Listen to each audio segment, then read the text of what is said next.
And should we start with the presentation? So, Beauty, you will present first. Sure, ma'am. So, I'll share my screen. couple of things that I wish to say. Please have your watch in front of you so that you know that your 5 minutes are over. I don't have to remind you, but I request all of you to keep an eye on the time. So please don't take more than 5 minutes, because then we'll be unnecessary, dragging it. And then 5 minutes are to, first of all, ask any questions if you want to clarify something. And also, in case if you can give some input to improve the performance. So the idea is that we want to learn from each other and get more inputs on the work that we are doing and to improve our way of working. Okay. So even for discussion, if it goes little more than 5 minutes, it's okay, because that's going to improve our, learning. But presentation should be 5 minutes. I don't want to focus on the content. I request you to just focus on the outline or the format or the template that you are going to, use to conduct a program. Okay. So do you want me to share this, give you this sharing screen rights? Yes, ma'am. Yeah, give me 1 second. Yeah.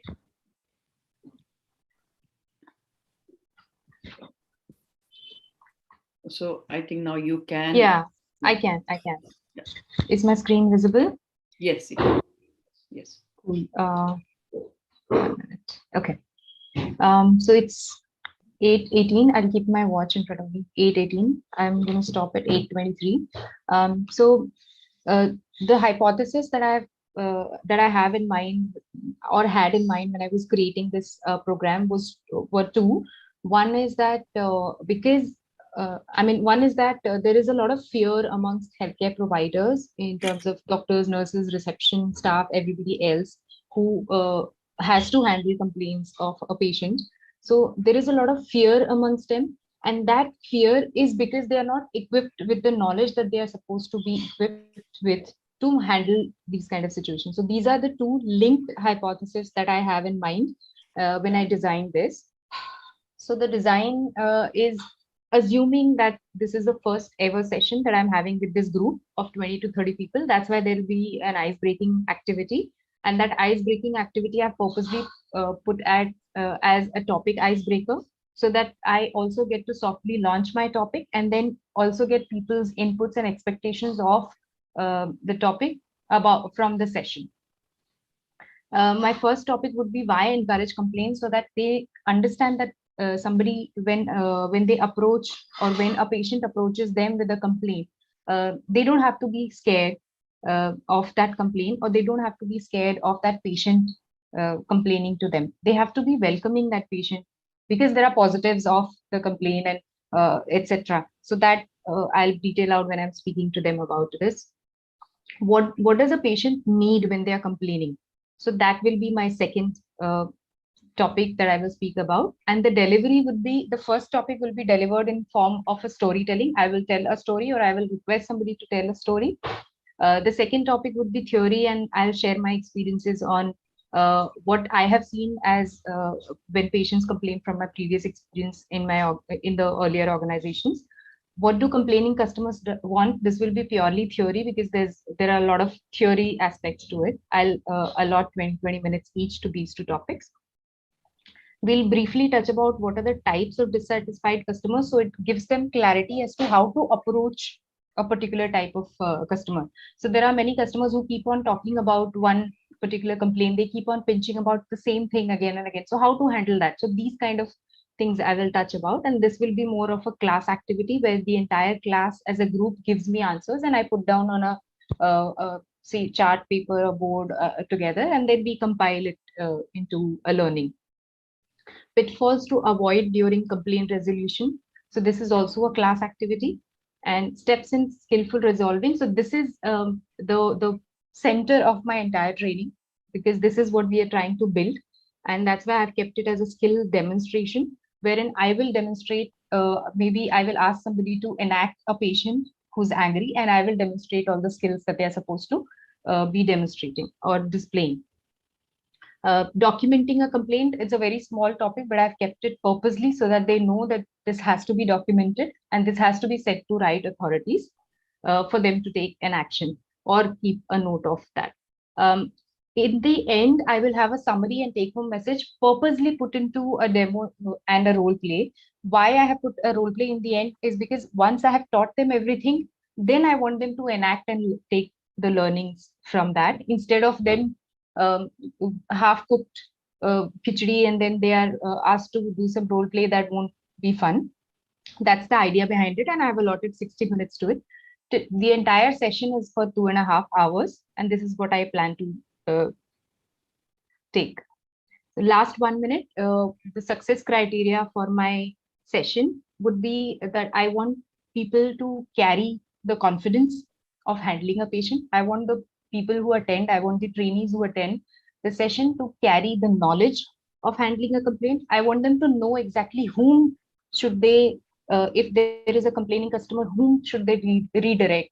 If they are supposed to handle, how they are supposed to handle, what all steps to be taken, how to follow up with that customer, and even if the customer is lost customer, how do they deal with that? And then there are certain other aspects like self-rated questionnaires and NPS, etc. So that is also a way to measure the success criteria of the session. That's all. Thank you. Thank you so much. Thank you. Questions? So if you can stop sharing, maybe then. Yeah. So I think one thing is that the topic that you chose was very nice, very, useful for hospital administrators and people who are direct patient handling, because they really need to learn this. And presenting it in this topic also will give them confidence. Okay, we are getting empowered with the right skill to deal with the situation, because this is every day they are handling. So I mean, I really like the topic that you have taken. Second is, I think the outline of your the program seems quite clear, that how we introduce. If you could talk of some activities that you would do, that would give us more idea, but then let the other group members also give their this thing. So I think I'll request everyone to share their thoughts, but keep it very brief, and don't repeat, just whatever new thing that you have to add or ask. Maybe I would request everyone to take a minute or so and talk if they want to do. So Dr. Santwana, do you have anything on mind that you want to ask or tell about the presentation? I was just thinking, Dr. Beauty, that if we could take some live examples or something in the initial phase of dissatisfaction, maybe some pictures from somewhere or some newspaper clippings which would show that how a dissatisfied or a complaints being lodged and how people are not attending. So some focus on, see, these are the news which have come in the market of patients complain. So that remains in the mind of the participants. And then later on, maybe then after explaining it to this, how it can be handled, maybe it would definitely impact them. Correct me if I'm wrong, please.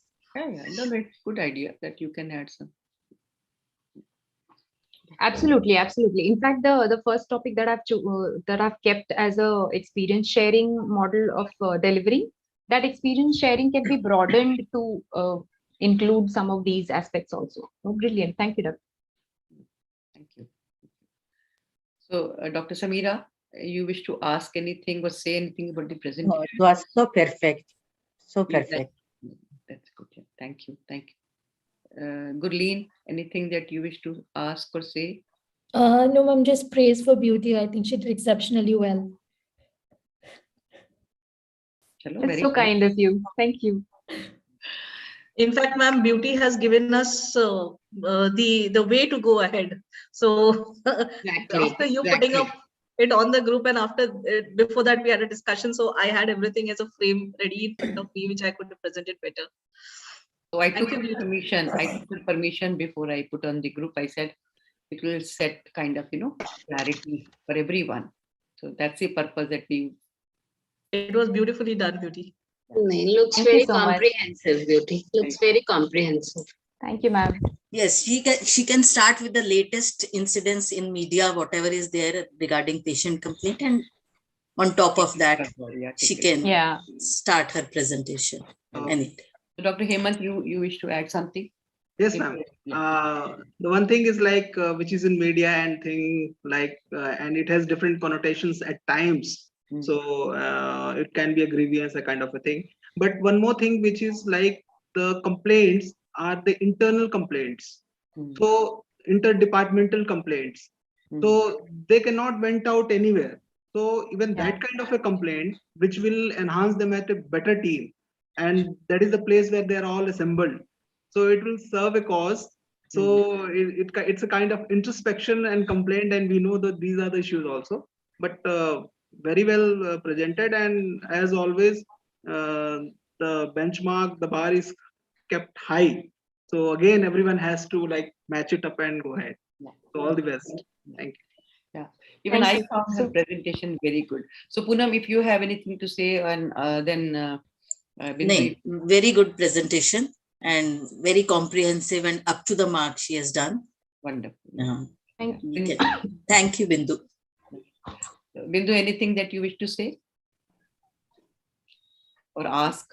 No, it seems quite comprehensive, and as you said, an activity could make it more experiential. Dr. Hemant, I think you wanted to say something. Yeah, please go ahead. Ma'am, I would like to have the honor of following the presentation. Okay. So before we go on to the next speaker, I think demo before you make them do the role play is a very good idea, because when you give them demo, they get an idea that this is how it has to be done. So when I was discussing this with Beauty, I told her that in India we have a tendency to do role play and let people know, okay, you don't know how to do it. So what Dr. Samira and me, we have learned from ACH, they say you give a demo and then give them a safe place to practice. Yeah. First tell them what is the right way of doing, and then you make them practice. You will find a better, a change in their performance. And I think I agree with that strategy. Although in India, we have a habit of taking them raw, giving them a situation and making them, do the role play. And that becomes more like a fun activity and a funny activity. But I think once you give a demo and then you make them practice, it has a, better impact. So I think Beauty has talked about it, that she will first give the demo, take a situation and ask anyone to become a patient, and then she would show how to handle the complaint, and then she'll ask them to do the role play. I think that's a good idea. So do you have any questionnaire for self-reflection, or do you So think I have a checklist, ma'am, but I'll have to look for it. I had sent it to a client. Maybe I can send it to you later. I had prepared it especially for them. It's a cancer hospital based at Maharashtra. So I had created specifically for them, but they had specific, so they didn't have patient complaints as the biggest challenge. They had internal rifts as a biggest challenge. So I had created an introspection of communication for individual staff members as a checklist. So maybe I can share that. Yeah, that would And be really nice. yeah, I'll look through the email and I'll share it with you, ma'am. So maybe if you have time here in this program, their communication style and conflict resolution style can be also, brought in case if you have time. I don't know Yeah. what is the duration of the program, because if you are able to bring in their communication style, people who are aggressive, they are likely to handle complaints in a different manner than people who have an assertive communication.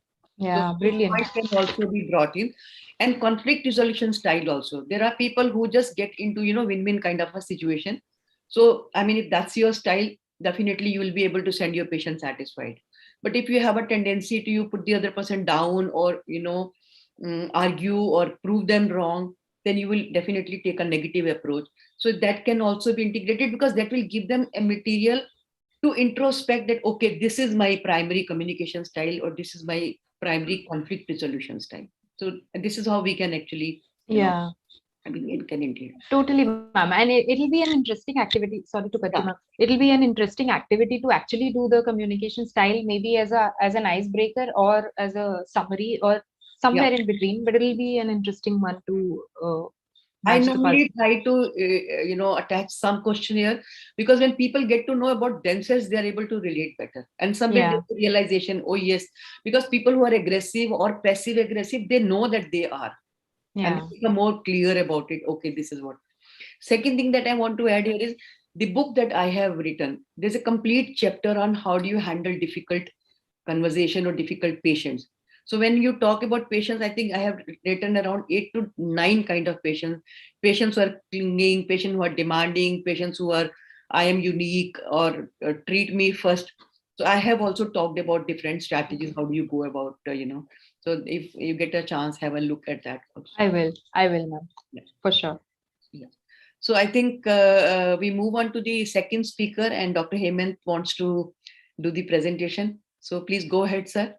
Stage is all yours. Do you want me to allow you? Yeah, I've already allowed you to share your screen.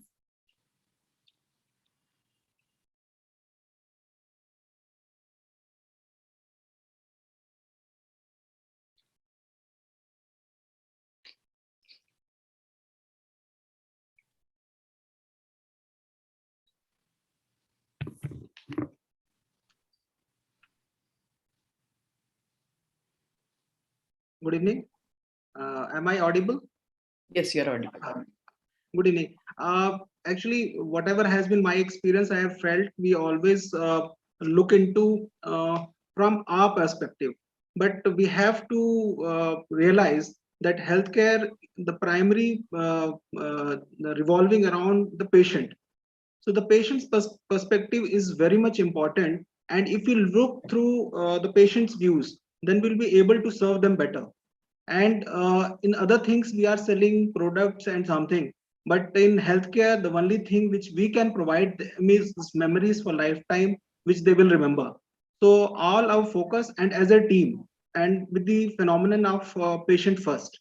Yeah. So going ahead, we'll have a brief introduction of the things, the program structure, which I wish would include most of the people from hospital owners to different HODs, the billing managers, front office managers, facility managers, to security team, to emergency, and to quality team. So all and all, where all the touch points, where all patients touch, from ambulance to drivers to everyone, from a security guard to the CEO of the hospital. So the onus is on everyone to give that delightful experience to a person, because you think that one visit you made, you didn't get the second chance. So the every single chance you have to count it as that the first impression has to be made for a lasting impression. So the number of participants generally would be around 25 to 30, and the duration of program, which I wish will be around 1 hour 30 minutes closer. And the venue may be a small Audi, or the boardroom can be sufficing. Plus the audiovisual requirements which will required will be projector screen or projector, or if you got a smart TV there, so that will suffice the cause.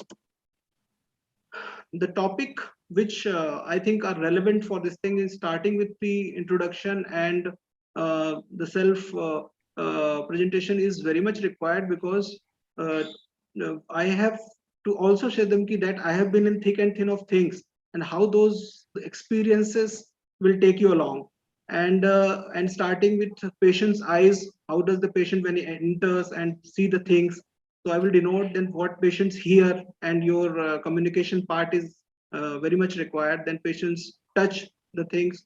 Then the going the extra mile will again be making the difference part, and changing negative first impression. This I think will include skill demonstration, because most of the time one of your colleagues or the thing have committed something which creates a negative this thing in mind, and but we have got time within the patient's stay in the hospital, and we can just correct it and again give that delightful experience. And everyone is the brand ambassador of the hospital. So everyone, there are no role models, the celebrities which are required for the hospital, so we are all role models. And finally, the conclusion and take home message, where I can have an interactive session plus feedback. So I'll give 15 minutes to that. The total program may be around 1 hour 30 minutes. I would like to just go through the things, because as I prepared, so just a viewpoint of it, or through patients' eyes. Then what generally patients hear. So these points are mentioned here, ma'am. Then again, the patient's touch feeling, what it matters, the aesthetics part. Then going that extra mile, which we all can do it, and everyone can walk that extra mile for patients. brand ambassadors, how that can be done, the quality is required. And I want to finish it with, like, people will forget what you did and what you said, but people will never forget how you made them feel. So this is what I have my lifetime learning from it. So I would like to share. Thank you so much. Thank you. So can you please stop sharing? Yeah. Yeah. So I think I would request the group to start with their either feedback or questions that you have. So maybe we start with Beauty from you. Sure, ma'am. Thank you. Hemanji, I just have one. So I'm really interested in knowing the role play that you will do. So if we have time, maybe if you can tell me what kind of role play will you do? Because I feel 20 minutes is not sufficient for doing a role play and then discussing the learnings as well. So maybe that's something that we can work out. And I'm really interested in knowing what kind of role play will be most suited for changing a negative experience. Dr. Beauty, as mentioned, the negative first impressions. So these are not the elaborate kind of things, but only what happens when, like, someone has erred at front office and the complaint come at the medical superintendent level. So how medical superintendent is able to do it? So just by handling that approach, that 2 minutes of her and what are the points she uses, or in other instances, a patient was critical in ICU and his treatment was not well handled. And again, that it's not a elaborative kind of thing, but it's relating to experience. So you want to enhance that experience. So how can you your 2 lines of yours or your extra going to that department and personally seeing the patient will, as a head of the hospital, will calm the things down. So these are different from complaint point of things. It's just how those little things will win it for your hospital, your team, and the brand loyalty. The patient become loyal to you, and he'll bring in more and more people, because these people are really human and not only bothering about the profitability part of it or only the treatment part of it. They are human, kind, and just like you can trust them.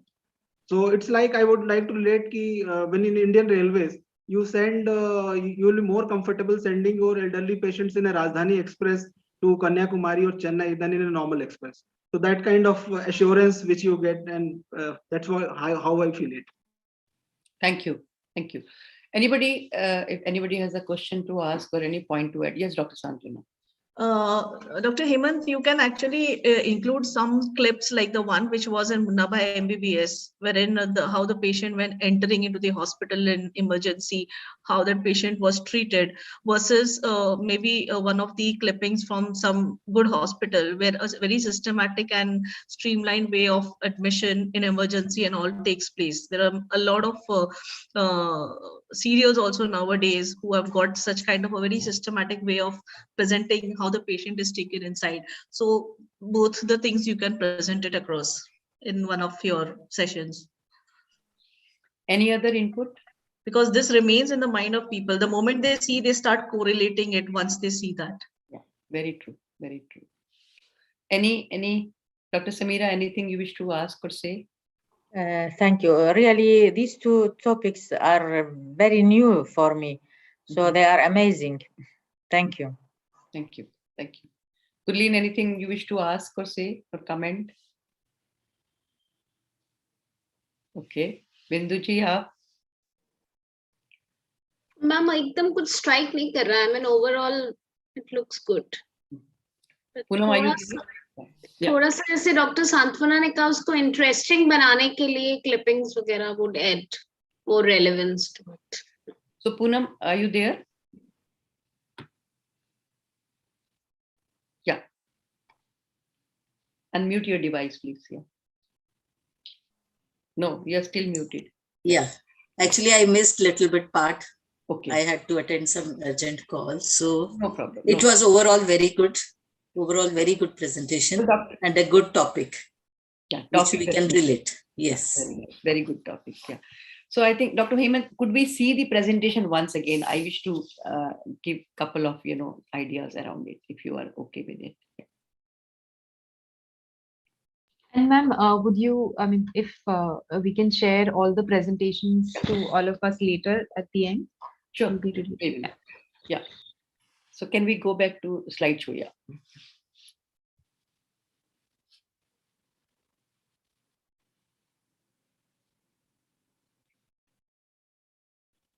Next slide. Yeah. So the points that you have picked up in the topic, they're very, very relevant. I think this is how you want to tell the audience that some of these things we don't realize, but they really mean a lot to the patient. But can you think of some other way of mode of delivery of these same topic? Or anybody, Dr. Hemant or anybody, can you suggest some other ways of covering these things? The structure is very right. What patients see, what patient hear, they touch. Can we make it better? But yeah, Gurleen, go ahead. Something that I'm interested to know is what sort of because theory for me means, is it lecture based instruction where we're teaching them something? And from what I understand, from my experience in teaching adults as well, that the attention span is quite low. So what I purposely do is to design it in a way which has active participation from everyone in the group. Yeah. And that's something I'm wondering, because I see that all the topics in succession, the whole theory, and that would add up to about 20-35 minutes. So if Hemant could share Yes. his thoughts on what you had in mind. Actually, the topics which I have chosen, if we see the first topic, hospital through patient's eyes. So generally, whenever the patient enters, there are long queues and something. So we can add the video part of it, and the timing is depending upon the this program can be expanded to 2 hours, but it will need at least 1.5 hours. So I have kept that margin. So these individual topics can take 15 minutes each, but at least in 10 minutes also, 1.5 hours also, because again I am taking those people who are at the top of the system and together. So the idea was to, like, if individually it is taken, sometimes the good things remains with the top management, the leadership ones, and where the role of, for example, a shifting of a patient, the CEO is not involved, but the drivers and the emergency team is involved.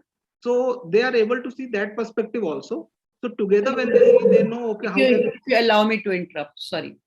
Yes, ma'am. See what if you have given 10 minutes, 10 minutes is quite a huge time according to me for each area. Time wise, I'm not doubting that you will not be able to cover. My question was, instead of covering it as a presentation, because see, presentation is now not like, one of the participants who has enrolled for my program, her question was, ma'am, are you going to do the program through presentation or some other way? That means presentation people are not, interested into.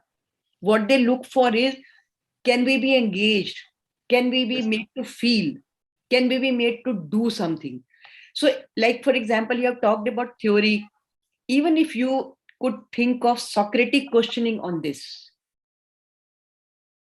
don't teach them the theory at all. So if you just ask the audience to tell them, okay, when the patient comes in, what do they see? Or more than that, if you say, okay, when we go to somebody's house, what do we see? Or when we go for a marriage, what do you see in the marriage? Primarily, where does your attention go? So what I'm trying to say, that we have to actually, engage them in thinking. Theory means I am downloading the information and the person has to just take in, and chances are that person can get distracted, because now attention span has gone down to few seconds, not few minutes, it's few seconds now. The latest is, I think somebody was telling me, around 15-20 seconds. If you see why TikToks are getting more views, because they're just 30 seconds or 1 minute. That's why people are, and if you go to YouTube and if there's any video longer than a minute or so, then you will just shut that and you'll move on to the next video. So we have to bring that in.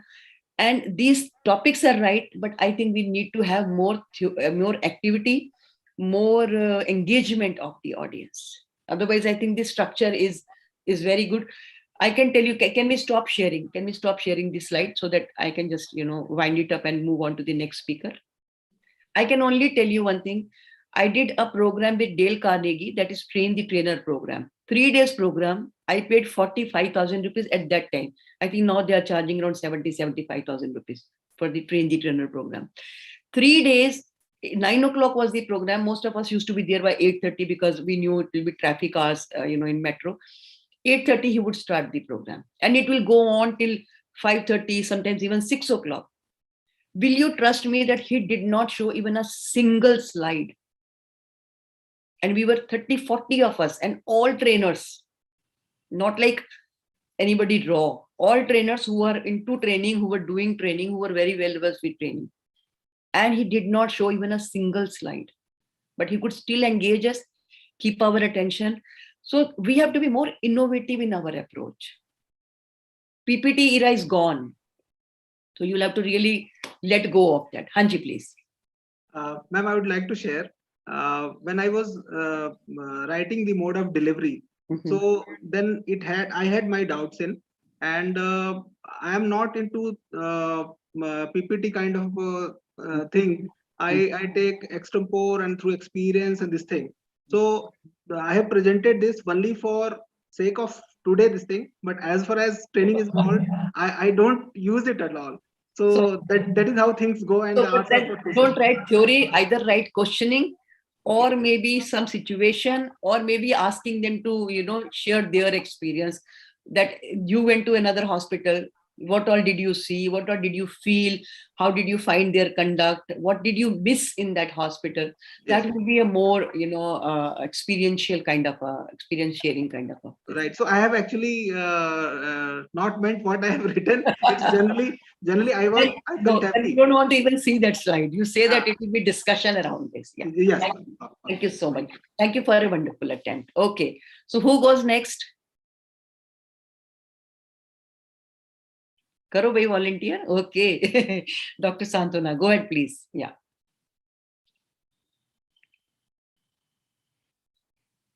So 5 minutes देख लेना आप अपने.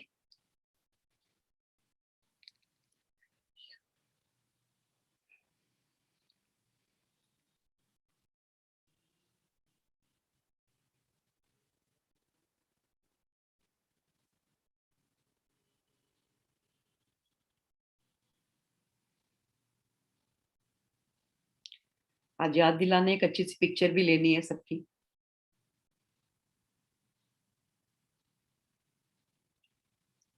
Ma'am, actually, meanwhile, Dr. Santona comes up. Actually, I was thinking I'm not into that kind of PPT mode, and I engage in this thing. So how it could be like for a 2 or 3 hours. So when you shared your experiences, I was delighted. Okay, there is place for people like me also. Oh, yes.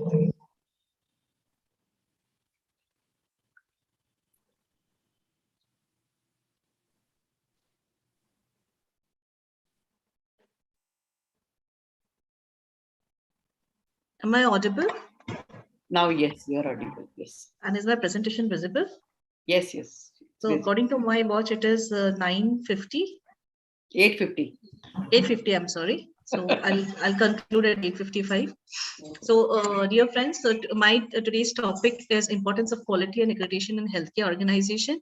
It's going to be a 2.5-hour presentation to a mix of the top management and the middle management level in a particular hospital.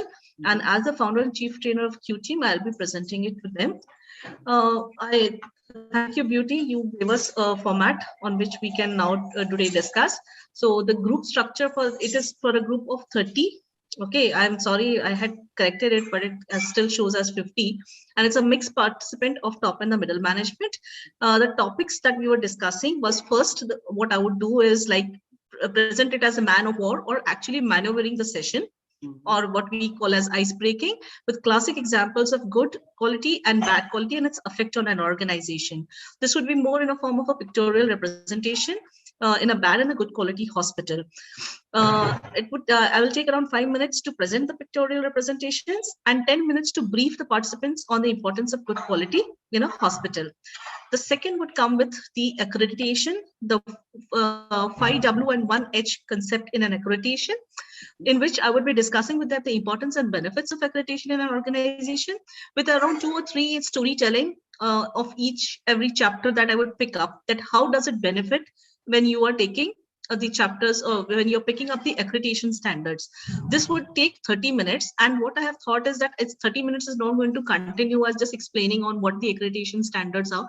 But since I'm taking 5W and 1H, so involving each and every person in the group from each and every department, wherein they can focus on their part in this accreditation process. Now then, the third would be processes that would be involved in accreditation.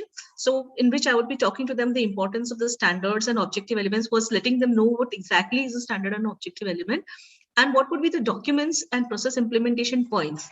This would actually involve a game, which is the Kahoot game, which is available online, and everybody can download it in their phone, which would be a pre-activity. Before them joining in, they would be requested to download the Kahoot, and that Kahoot would be for around 10 minutes with around 5 to 6 questions. So it will help them also, and the fastest finger first and all. So it becomes like fun activity for them. So with these standards and objective elements that I've explained it to them, they can participate in the Kahoot. So I ensure that at the end of the 1 hour also, they are all involved into it. Then I will be speaking on how accreditation helps. And here I'll be talking about the theory and experiences sharing, especially for some medical legal cases. So pointing out a couple of medical legal cases where accreditation bodies, they have been able to support, and with such accreditation and the processes in place, how the organization could be saved from medical legal cases. Then I'll be talking on quality indicators in our organizations and the key performance indicators. So it would be a bit of theory in which the formula and the raw data capturing, how it has to be done, who can do it.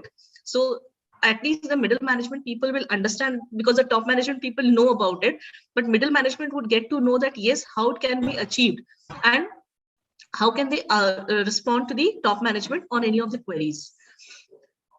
The second last would be the role of individual members towards improving quality, leading to accreditation in a hospital. So this will be more like a group activity, okay, where people come together and they would be in groups, and they would together form some good quality practices for a particular department. I can give them a particular department like OT or CSSD, and they can have that, what are the good quality practices that can be discussed. So this will be more like a skill demonstration.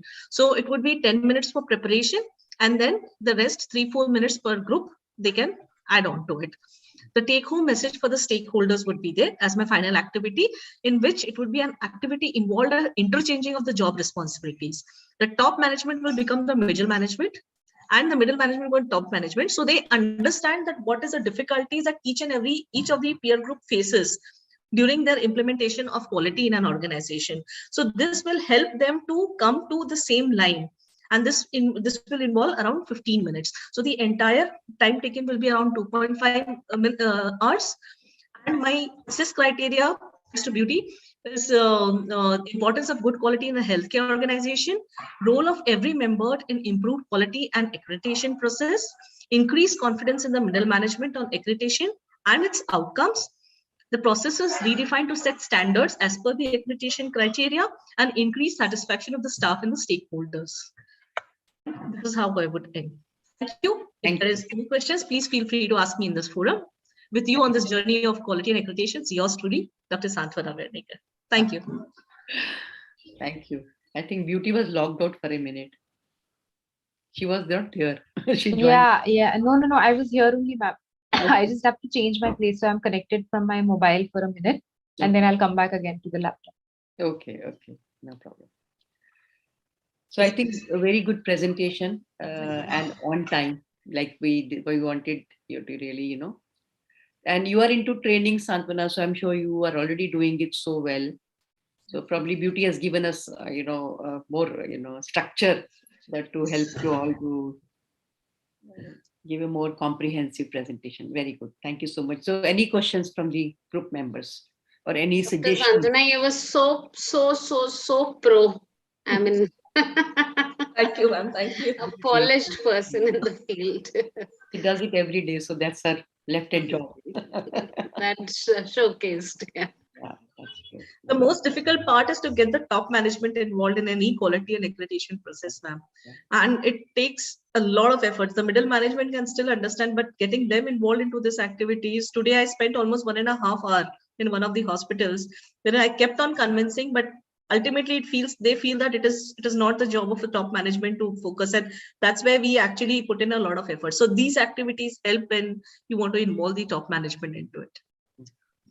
You know, when you were talking about that exchange of role, Yes, so I ma'am. was actually thinking on the lines that if you could give them a situation, a game, Yes, ma'am. where the control is in the middle management hand, Uh-huh. and the top management is supposed to get the control and execute something. If you could think of some activity, I'm just giving you an idea. Okay. And the middle management is told to act exactly how the top management usually, avoids and delays and procrastinates and puts the responsibility on others. It sometimes gives them a feeling that how do you feel when you want to move, but then you're not given a free hand or you're not given enough support. Even that can be a Yes, very ma'am. good, can be. Of course, Yes, it ma'am. requires very careful designing because you can't hurt their ego and put them into clash, but then this can be definitely used. That's one thing. And then there's another activity that I used to do when I was with National Institute of Health and Family Welfare. So, there were total, like, if there are, suppose we are like 9 of us here, it's 8, 6 and 7. 7 of us? No, Beauty is there. 8 of us. So if there are 8 of us, then 8 plus 1, 9 squares, proper squares will be cut into different shapes. And their pieces will be jumbled up. Mhm. Their pieces will be jumbled up. And then each one of them will be given some set of pieces. Somebody will be given 2, somebody will be given 3, somebody will be given, all pieces will be divided between people. The idea is that they have to make one square for themselves and then one square in the center. You cannot ask, but the other member can give you if they want to give. And the conflict is that it is the first person who makes the square would win the game. So you will see a lot of people who would actually be wanting to help others to make their square. There will be some who will make their square and will not be ready to give away their piece because they feel their square is ready, so they don't want to give. Again, that also brings in that the organizational goal and individual goals, when they come into conflict with each other, how that can interfere with the progress of it. So there are multiple activities where you don't address the topic directly, but then through these activities you make them introspect. Yes, ma'am. It's a good suggestion, ma'am. Definitely, I'll incorporate it in the future sessions. Maybe if you look for it, it should be available on. Okay. Everything is available now on Google. Sure, ma'am. But I think it was a very well taken topic. At the early stage, will you be also talking about the KPIs and other things? Because will they be open to the learning of these things, or you think you would first want to break the ice and make them? Ma'am, that's the reason why I've kept KPI as the 5th topic, ma'am, where I'll be talking on it. And that would not be in detail, because in detail, the data capture is going to be by the staff who's going to be on ground. But at least these people understand and they get to know who are the people who are going to be involved in capturing these data or indicators. Yes, ma'am. So it gets much more streamlined, ma'am. Good, good. Any suggestions from my other faculty members over here? All of y'all are brilliant people, so all suggestions are welcome. It was great, ma'am. It was smooth and great. Thank you. Whatever little I know about quality, I think this is really comprehensive. Thank you. So it was really good. Sorry, go ahead. It was really good, Santanu. Honestly, Dr. Santanu, we are from an alien world. We're just trying to step in. It's so your topic especially, it was so alien for me. Yes, but the way So Dr. Samira, do we have any way of quality implementation and accreditation in your country? No, really no. No, like JCI or any international. Even Canada has one accreditation process. I'm forgetting the name. No, no. No, there's no. Because in India, it's now really picking up. More and more hospitals are going for quality implementation and accreditation, because Yes. they kind of they are identified as better hospitals in terms of services and care procedures. And our future now is more dependent on quality and focusing on quality now. Becoming more aware.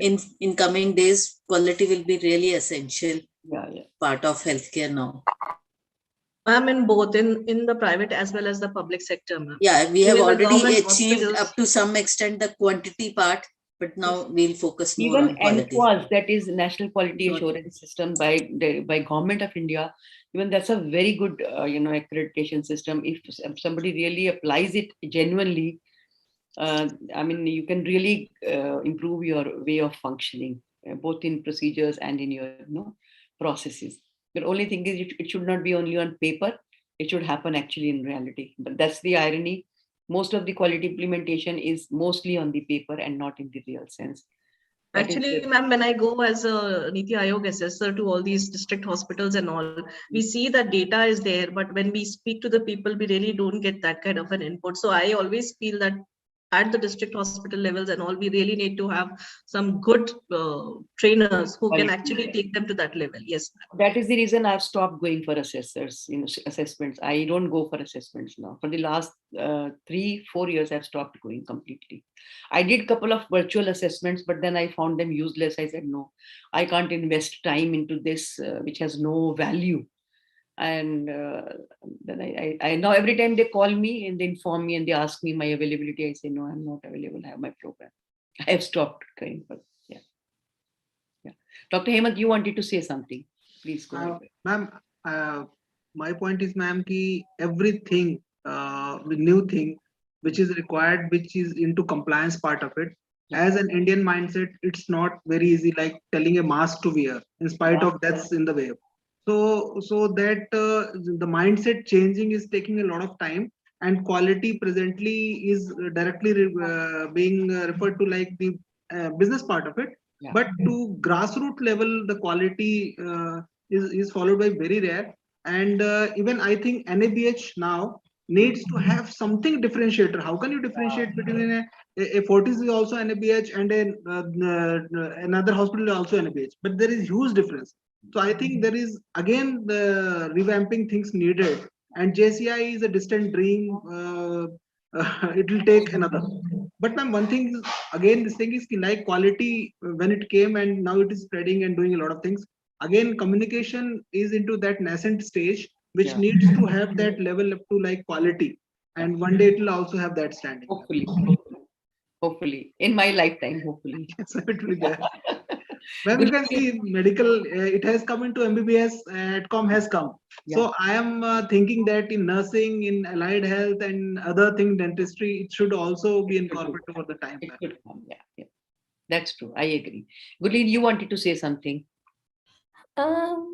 No, ma'am, I think I'll just... I saw you raising hands, so I thought maybe... Oh, sorry. I'm sorry. Actually, I've got a headache, so I was trying to press in my temples. But if I could just say something, I think Kahoot is a very, very interesting application. I've used it as well. And I loved the structure because it's so dynamic. Every stage is different to each other. So I think it's well deserved. I haven't used Kahoot, but I've heard about it from a lot of people. It's a wonderful app, ma'am. It's like the fastest finger first. So they feel that KBC wala mahol over there. And they really enjoy it. All the participants enjoy. And then actually the name pops up. Who has like answered it first with the points, like people get 1,000 points, 1,500 points. So they become very happy that the name is there on the board. So it is like more of an encouraging thing. It's for others, like they may not get dissatisfied because it's only the first 3 top winners whose name comes. So their name doesn't come as that you're a losers or something. So it's a win-win situation for all, ma'am. I generally use this in most of my training sessions. Very good. We'll try. Definitely we'll try. Thank you. Thank you. Okay. So who goes next? May I? Sure.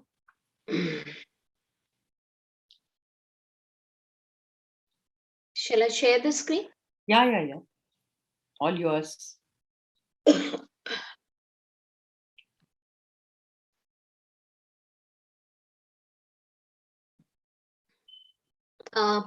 Is it visible now?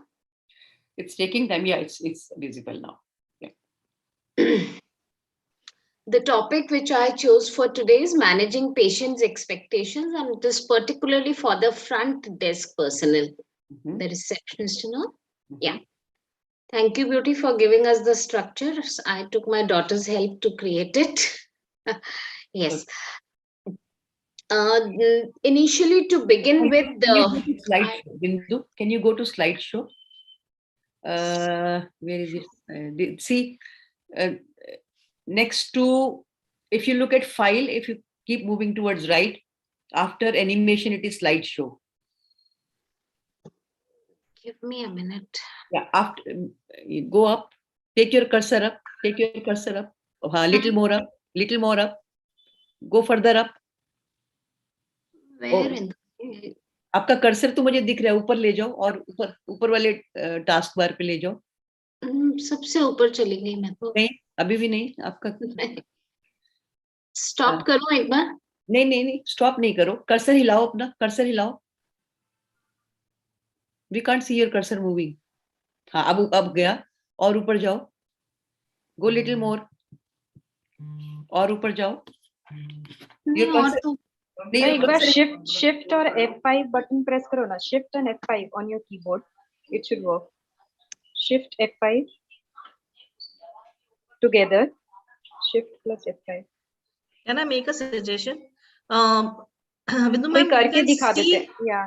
ये ma'am आप जहाँ पे 69% लिखा है, दिख रहा है आपको नीचे राइट हैंड साइड कॉर्नर में, जहाँ पे आपकी बैटरी दिख रही है 69%.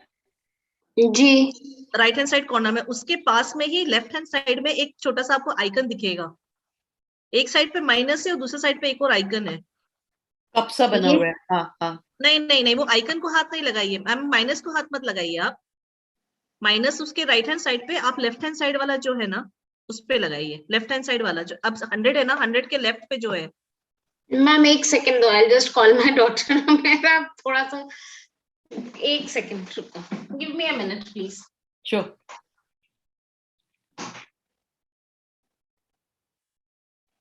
कोई करके शेयर करके हम लोग दिखा सकते हैं. maybe let her try, otherwise we can share and show it.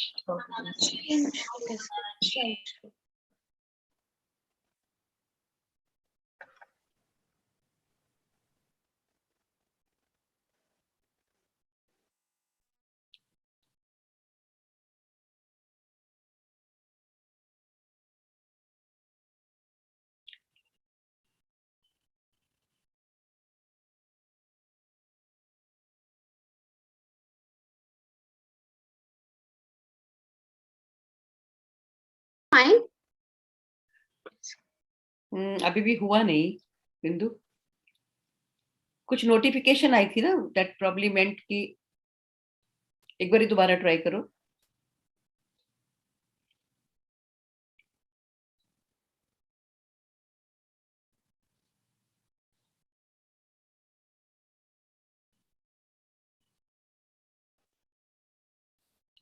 Is it fine now? नहीं, एक्चुअली पता है क्या, अच्छा छोड़ो, सुनो, वो नहीं होगा मुझे लगता है, क्योंकि ऊपर जो लिखा हुआ आ रहा है ना जी, प्रोडक्ट एक्टिवेशन फेल्ड, तो उस वजह से नहीं आप कर पा रहे होगे, मेरा अंदाजा ये है. तो इट्स ओके, अगर नहीं हो पाता तो कोई दिक्कत नहीं है.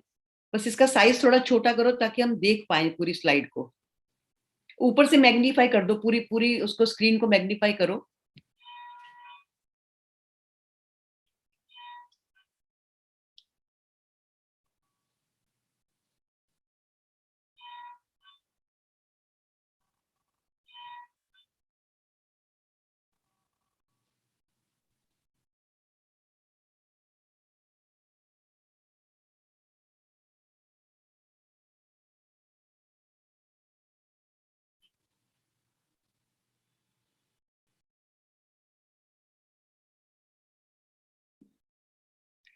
इसका उसका माइनस कर दो. सुनो, 100 से थोड़ा कम करोगे तो पूरी, हाँ बस ठीक है, I think this is okay, ठीक है, let it be fine, thank you. Yeah. Yes, I'm sorry for this laptop. And ice breaking activity. Ice breaking activity I had thought of dividing the group into like there are 20 participants and making 5 groups of 4 people each and giving them a situation that these days OTTs and web series are so much in vogue. Like, do you have any web series to watch over in the near future? And what are your expectations? What idea has the teasers of those web series given you? Would that be thriller, horror, romance, or comedy? So the expectation, coming to the expectations, and would be from this in this ice-breaking activity, then emergence of expectations, discussions on another given situations, like when we go to a mall, when we go for a wedding, when we go for a destination wedding, when we go for a birthday party, we have some expectations. So similarly, when the patient, the client, it's like hospitals have become hospitality now. So when the patients, they come here, what are their expectations? And then as the content which ma'am has given us, there are 4 case studies. I've taken the last case study of a cancer patient, the pancreatic cancer patient, which you may read it later. Uske andar jo the case study reveals the expectation of the patient and the parent and the family has not been met by the doctor. The patient is in a bad condition. The family is emotionally so drained out, and the doctor is not giving the exact picture. Rather, he is focusing on the other details of the hospital structure. Then what does it mean by shifting the patient to that unit of hospital care? And that can be done followed by Socratic questions. And then coming to expectations versus satisfaction. Somehow there is a linear relationship between expectation and satisfaction, and that can be done with the Kano model. And then is, then key areas of expectations through ABC module, which would cover the entire thing, the ambience, behavior, and the clinical experience of the patient in a hospital setting. Then essential skills to meet patients' expectations. I have taken 2 videos from YouTube, which depict the way ma'am had given us 2 videos of the doctor talking to the patient. In the same way, those videos tell that how in an inadequate way the receptionist talked to the patient who entered the hospital, and the next one displayed the skills to escalate patient satisfaction, followed by a small PowerPoint presentation, and then takeaways and further discussions. It will almost take 2 hours. Thank you. Thank you. So if you can stop sharing the screen. So I would request group members to give their feedback or comment or any question if you wish to ask.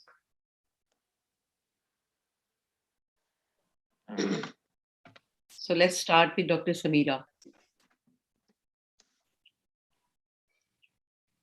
It was perfect, really, but there is no any activity. It is just discussion, just is there any possibility to introduce role play or something to engage the participant more? I don't know, really. I don't know. Just I am asking. No, you're right.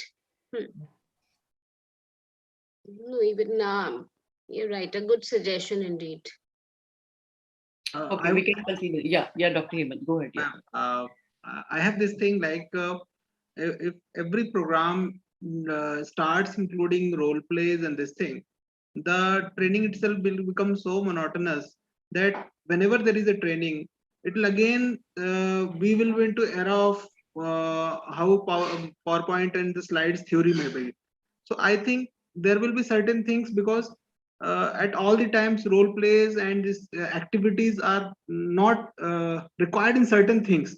There are certain topics where actually the trainer, by using those experiences, approaches, those models, can do away with. This is how I think to maintain something new, because and otherwise again it will become a monotonous thing. Every time there will be training, it will include role play, activity, and this thing. So to have that thing, that uniqueness, and every topic which will demand, not every topic will have.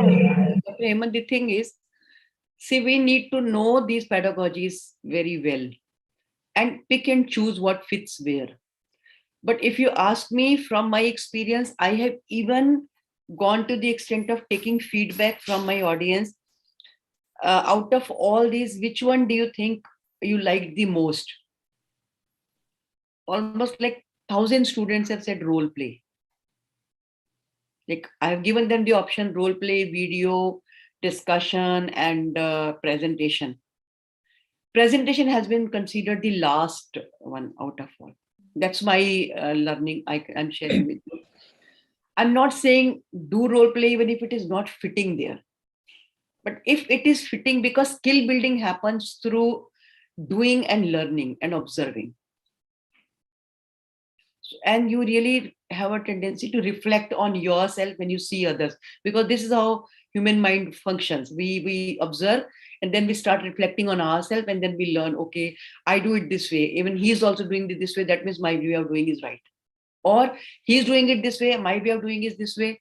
I am not doing it right. So let me learn this way. So that's the power of role play. Role play are a very, very powerful way of teaching people. So, and presentation, again, if the presentation is very engaging with little content and something pictorial or something interesting, only that will engage your audience. If it has too much of content, it will be a failure, disaster. It will be a disaster. So we have to be very careful, very judicially you have to use PowerPoint presentation.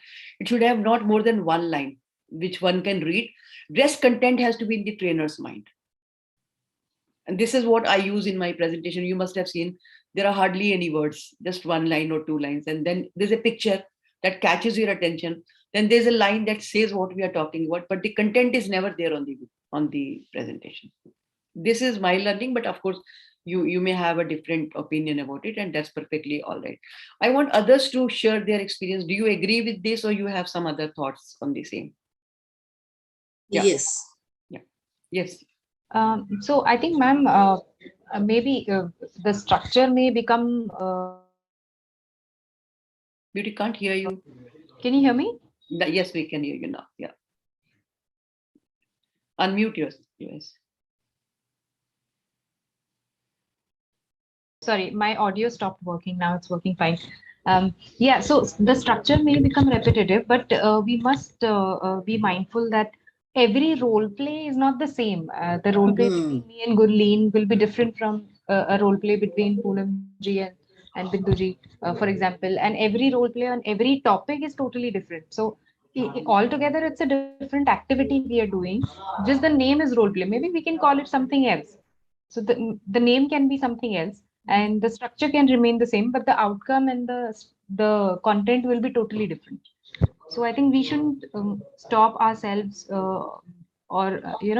choose whatever fits where. Yeah. Be little innovative in your thing. I think that's what is the idea. That's what is the idea. Same way, activities are changing with time. Yeah. Like when we were students, we were doing some different type of activities. We Yeah. were making chart papers and flip cards and these type of audiovisual aids we were using. But today it's changing with video games. Like Santwana ma'am told me this game. Kahoot. It's new to me, Kahoot. Yeah. And every day, every technology is changing. So activities are changing with time. Yeah. And we have to adopt those activities. Yeah, that's true. Thank you. Thank you. So who is next? Ma'am, I have a question. Sure, Gurleen, go ahead. Yeah. Ma'am, when I looked at this first slide, the mode you delivered was Cano model. Mm. I want to know what that is because I'm not aware of it. Cano is the model, which tells you the satisfaction level of the consumer. Okay. The satisfaction level. If you get something basic, neither your negative satisfaction nor the positive satisfaction, they're constant, they're on the same line. But when something, even a small thing is added, if you go to when my husband was hospitalized in Gangaram, and I used to get the kitchen of the Gangaram, I was there day in and out. They used to provide me my meal also. कि आपका घर से कैसे आएगा, you will have problem.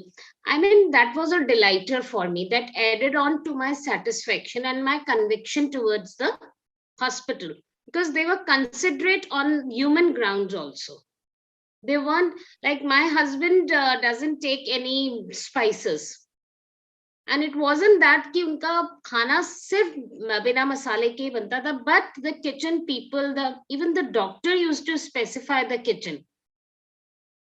The kind of food, so that acted as a delighter for me, that increased my satisfaction towards the hospital, irrespective of my husband's medical condition. Okay. So expectation versus satisfaction comes here. Ma'am, what you have said is very wonderful. And what I was trying to present is these little things will touch things. I have seen patient being admitted after time, the meals timing, and there is no food because the timings are over. And then the kitchen people are, if they are considerate, they provide something, make something, and then they give. That is how things are, ma'am. Yeah, I think you're right. Yeah. So Cano model is about, actually, there are different types of expectation. One is basic expectation. They are called essentials. That means when you enter a hospital or you are admitted in a hospital, you expect a clean bed or a clean bathroom or basic services. So when they are there, they are not acknowledged. But when they are not there, they can act as an irritant. Okay. Then there are certain services that are satisfier. That means if you get those services, you feel happy about it. You feel good that, oh, thank you that they have provided me. For example, if I'm an attendant to the patient and they give me a chair to sit or provide me a couch, ki, okay, even you need to be comfortable, so we are providing you this couch. So that becomes more like, satisfaction for me. Okay, good service, good service. Third level is delighters. Delighters is something that the patient or the family was not expecting. But the hospital goes out of the way, or the hospital staff goes out of the way in providing those small services. And all those wow moments come from these delighters. So if you want to really send your patients happy, you have to look for delighters. They don't cost you much, but you need to be just mindful of how you can send them happy. For example, if you call them and tell them, ma'am, your tomorrow's appointment is cancelled because the doctor will not be available. So you are being informed that please do not come to the hospital tomorrow. It will be a delight for you because this is something you are not expecting your hospital to do. So this is just one step extra. Patients are happy. They are happy that you are doing something to create a better experience, patient experience. So Cano model is all about it, that how can you not only attend to the patient's expectations, but even go beyond their expectations and create delight for the patient. And the underlying thing here is communication. Yes. And service provision, and how you can. One more point that I want to add here is, when you're talking about managing patients' expectation, you have to be also aware of the unrealistic expectations. So a lot of time you will see unrealistic expectation and that may upset you. I always tell my audience, one is, first of all, don't get upset. Second is fine tune it. If you think their expectation is unrealistic, you've got to address it. For example, if the patient expects that after surgery, next day I should be able to walk, or I should be able to do it. One is that we have a tendency to induce unrealistic expectations. I remember one of the eye chain had this tagline, "Ghar se aiye, surgery karwaiye, office jaiye." Dr. Samira, that tagline was by an eye chain. Come from home, get your surgery done, go to office. You don't have to go home, you go to office. So it's a very unrealistic expectation you are inducing. So the risk is when the patient will not get it, they're going to be unhappy, which was not required at all. So similarly, the patients may have unrealistic expectation and we should be able to address them. For example, if patient says that I'm ready to spend any amount of money, but my patient should recover. So that's an unrealistic expectation because the patient is thinking money means recovery. So I need to address, I need to help them see, I can assure you of the best service. I can assure you of the best services. I can assure you of the best treatment. I still cannot assure you of the 100% outcome because I really do not know how the patient will respond to the treatment. I can assure you that I'm going to follow the standard treatment guidelines.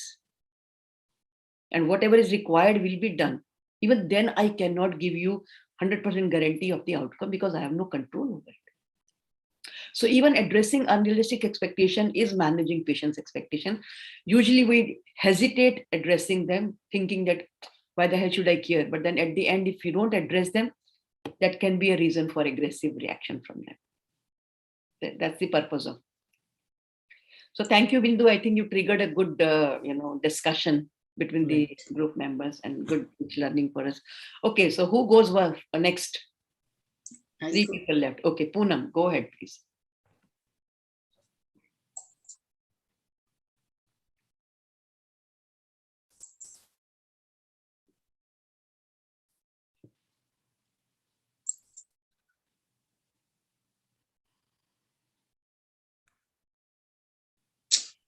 Again, I am a. Which one do you have to show? Okay. Really sorry. I am also new and fresh. Now, we are happy that you are learning. Yes. You are happy that? You are learning. Yes, I'm learning. Go Can you see my screen? Yes. Can you hear me? Yes, yes. Achha, my topic is not related to hospital. First of all, it's from the community health side. Since I'm working with school health schemes, so I have thought of that only. Because in future also, I might be taking classes. So it's like life skill training workshop is going on in a school, government school.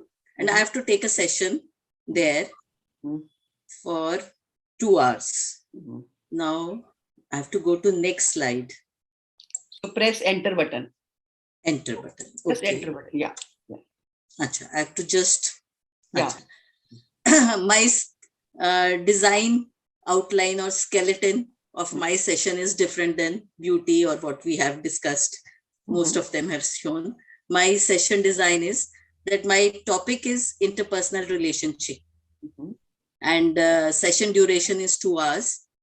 I've chosen 11th class students, boys and girls mixed class, 40 in number. There are some learning objectives for the adolescents. These are adolescent age group. Now, outcome expected indicates knowledge, attitude, and skill changes by the end of the session. Then the methodology and pedagogy for this is, first of all, I have entered the class, greeting the students, and then there is a good story about 2 friends.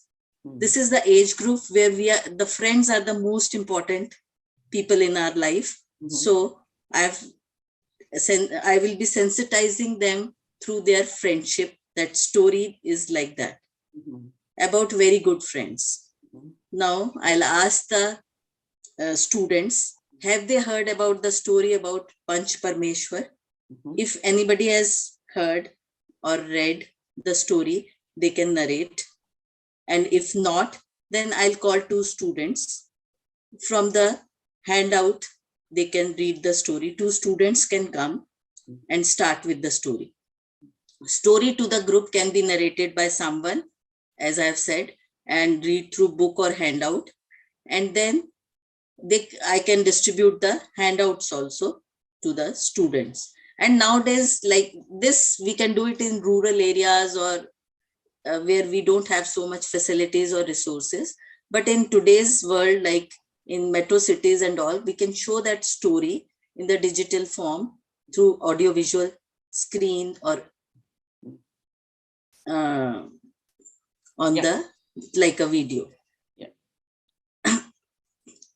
The story is divided into two parts. After listening the first part or visualizing, whatever mode we are doing through the story, we will start. The role of the trainer or the facilitator will start. It will be adopted in a structured interaction approach. I'll take brainstorming exercise to stimulate creativity and bring out diversity of thoughts among students.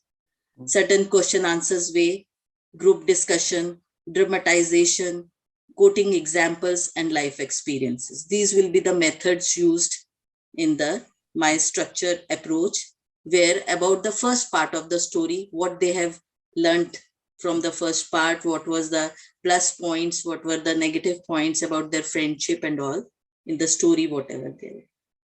Then the whole session will be done by the facilitator, involving all the students, and the purpose of making the learning experience more interactive, participatory, and interesting. Then after this, we will go on to the second part of the story. Again, no new two students will be called to read out the story. And then at the end of the second part of the story, we will summarize what are the areas learned, reinforce and re-emphasize the lessons learned. Lesson learned will be from the story, strong friendship versus end of great friendship. Then honesty and integrity, which is a great value adding factors in the adolescent age. Then the life skills. Since the whole workshop is on the life skills, and which all life skills will be learned from this story of this story is written by Munshi Premchand, Panch Parmeshwar. The life skill lessons learned will be at the end of the session, which will be the carry home messages also. Self-awareness and empathy, coping with stress and emotions, decision-making and problem solving, creative thinking and critical thinking. These are all the life skills, good interpersonal relationship and effective communication. These will be the lessons learned, and students will be adopting these in their life, and then later on practicing from after this, my 2 hours session. This is the outline of my 2 hours session. Thank you. Thank you. So if you can stop sharing the screen. I do that. Thank you. It was different, actually. No, it was good. It was good. Okay. So that means primarily you use storytelling as a means of, bringing the importance of interpersonal relationship in the awareness of adolescent age group, because IPR is a very important skill that they must. Today in the evening, I was interacting with one girl. I was counseling her, and her interaction and socialization is very, very low. That's because we do not know the importance of socialization sometimes, and we don't value it. And we sometimes even consider it as waste of time. So I think the right attitude and right approach is essential for consolidating a good, friendship. So just to share about the friendship part, Poonam and I have been friends since 1979. Probably some of you were not even born. Almost like 40 years. And we really share a very strong friendship. Wonderful bond we share. So thank you. Thank you so much. Thank you so much. Thank you. See, after COVID, like for 2 years, our students are out of school and they are at home. always on screen. So they must be missing this interpersonal relationship, and they are going to have a very big gap between Yeah. this part of the, we Yeah. have to work on this, their socializing factors, adapting, and all these things, interpersonal relationship. After, we have to work on this. In fact, teachers and school people have to do something about it once the schools are open. Yes. I think life skill always have been very dear to my heart, because I think in school, if you don't teach anything else and just teach them these life skills, Life skills. they are good to go. But unfortunately, these skills are given very little importance. And therefore, most of the people, when the life gives them question paper, people fail. And this was a wow moment, and it came as a very fresh air, and in the thing world we are, and to take it to community level, and this importance of a story, and how, so I was actually transformed into how it was going on. So it was such a wonderful moment, really. Very I'm good. so proud. Very well Thank done, you. Poonam. Very nice. Oh, Very- thank you so much. I was rating myself in the first presentation as 2 out of 10. So today I can say I've reached 4. 40. Yeah. No. I don't want to reach 40 also. But I'm happy with 4. No, you have done well. You have done a good job. Okay. You've done a good job. Okay. I'm happy I that think that's the I've idea. improved from my first Yes. presentation. Yes. Because this is really telling you, first time my virtual learning and teaching, both things are happening for the first time. I've never done virtually. I've done physically in schools to adolescent children. I've taken various sessions for them, but not virtually. So this was a real good platform for me to learn, and through Indu, I could attend this program also. Thank you, Indu. Thank you. My pleasure. So just to share with all of you, COVID time, when some of us were just sitting at home and, in a safe place, people like Dr. Hemant and Poonam, and I'm sure Dr. Samira, and many more, those who were in field, I really salute all of you that you were really working very, very hard, and you were in field and you were handling patients. Incidentally, Poonam was in the control room, in Delhi control room, where she was handling almost like 1,000 calls a day. It was a team of 10 to, I think, 20 people at a time, who were, round the clock. They were managing the control room, and they were receiving calls, and very empathetically they were, guiding them, supporting them, and telling them what to do, how to do. And in spite of she getting COVID, very severely she got affected because of COVID. Her family got affected. Her husband got very severely affected because of COVID. After she became fine, she went back again to the same duty, and she continued duty. She didn't take any leave or any kind of excuse, and her working hours were more like 9 to 5.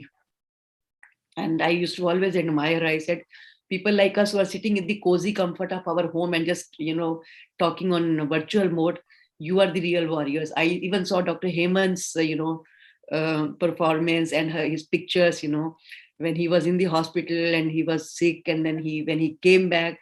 I remember all the photographs that you were sharing with all of us, and I really salute all of you and appreciate you.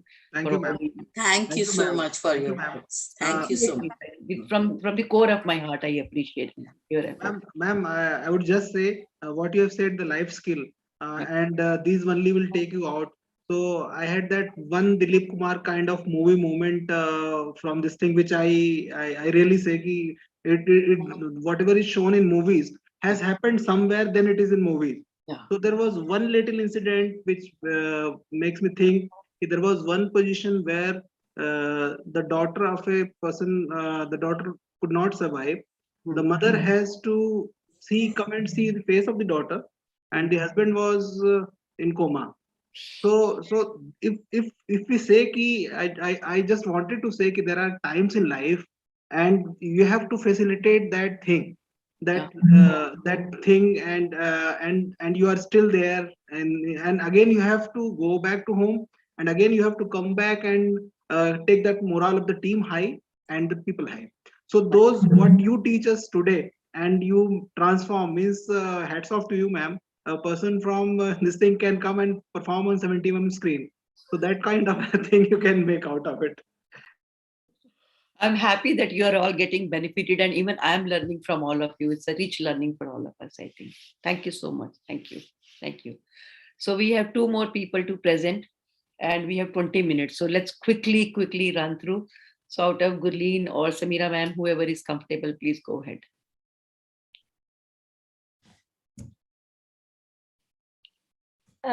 Should I do it, ma'am? Sure, sure.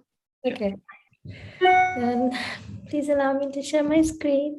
Yeah. You already have the. I'm not disabled yet. Yeah, I'm already enabled. I now see why Bindu ma'am was struggling. There's this Zoom taskbar here, which I need to move. Okay, good evening, everyone. Are you able to see my screen? Yeah, we can see. Okay, great. So my topic is on adopting a non-judgmental approach, and my target audience is nurses. For this sketch, I've assumed that the group would be for size between 25 to 30. Okay, so the first part would be introduction, where I would introduce myself. I would state the subject of the session, which is adopting a non-judgmental approach. Talk about the learning objectives, how it would help them. I've divided my sketch into 5 stages. The first one is contextualization, which is setting the topic in context. In simple language, it would mean linking it to everyday workplace scenarios. And why I've done this is because I've studied Malcolm Nowell's theory of andragogy, of teaching adults. And this believes that adults don't want to learn anything unless you tell them what's in it for them. So you've got to link it to how it's going to translate or how it's going to benefit or add value in their workplace situations or improve their skill set somehow. So how I plan to do this is, I'm just going to walk you through the activity for clarity. I plan to display the following statement or projector screen, which is a patient dialogue, that a patient who has just been diagnosed with stage 2 lung cancer says, I don't think cigarettes are bad for me. Nicotine patches are just as bad. And this is obviously in response to when they are being asked to cease smoking. So then what I plan to do is, the technique I will use is pair, think, share. This is a collaborative teaching technique where students would be divided into pairs. And I would ask them to share their thoughts first with each other on how they would react to this patient statement if they were the healthcare professional. And then I would give them chits to each pair, and I would ask them to write down the words, what the health professional would say to this, how they would respond to it. The next thing I want to do is, I want to redistribute the chits. Obviously, not to the same group. I'm going to make sure that each pair gets a different chit, and then give them patient thought bubbles. I'm going to ask them to imagine if they were the patient and they read this healthcare professional's response, how would they feel? How would they feel about it? And then ask them to write their thoughts in the fresh chit that I've given to them. And then I'm going to collect everything back. I'm going to probably select 2 or 3 pairs after seeing I've got 2 ideas actually for this. The first one could be, I can display the healthcare professional's response, the first chit, and the patient's feelings to it side by side. I can collate everything together, pick a corner in the room and display everything on a table and ask the participants to go and have a look at it. Or I could probably nominate a few pairs to share their responses of what was the healthcare professional's response and what would they have felt if they were the patient. The point I'm trying to make with this, how I'm going to conclude this stage is, have a discussion on what is the impact that the healthcare professional's response has on the patient's feeling, how they feel about it. more often than not, when I've done this in the class, there is some sense of judgment, some bias that comes across, because as humans, we can't help but advise others. We can't really keep our opinions, even if it's well intentioned, that value judgment or that opinion comes across. But that's what we're trying to avoid. We're going to try and teach the students, and through this discussion, through Socratic questioning, I'm going to elicit from them that it is better to avoid any sort of disapproval or any judgment, to build the rapport with the patient. That will improve patient outcomes.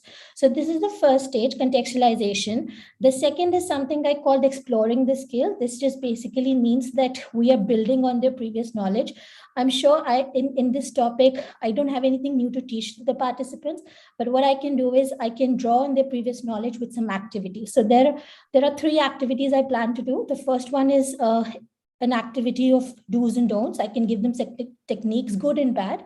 And then again, through group work of small groups of 2 to 3, I can ask them to first discuss amongst themselves and put a do or don't next to the techniques that I've given out to them.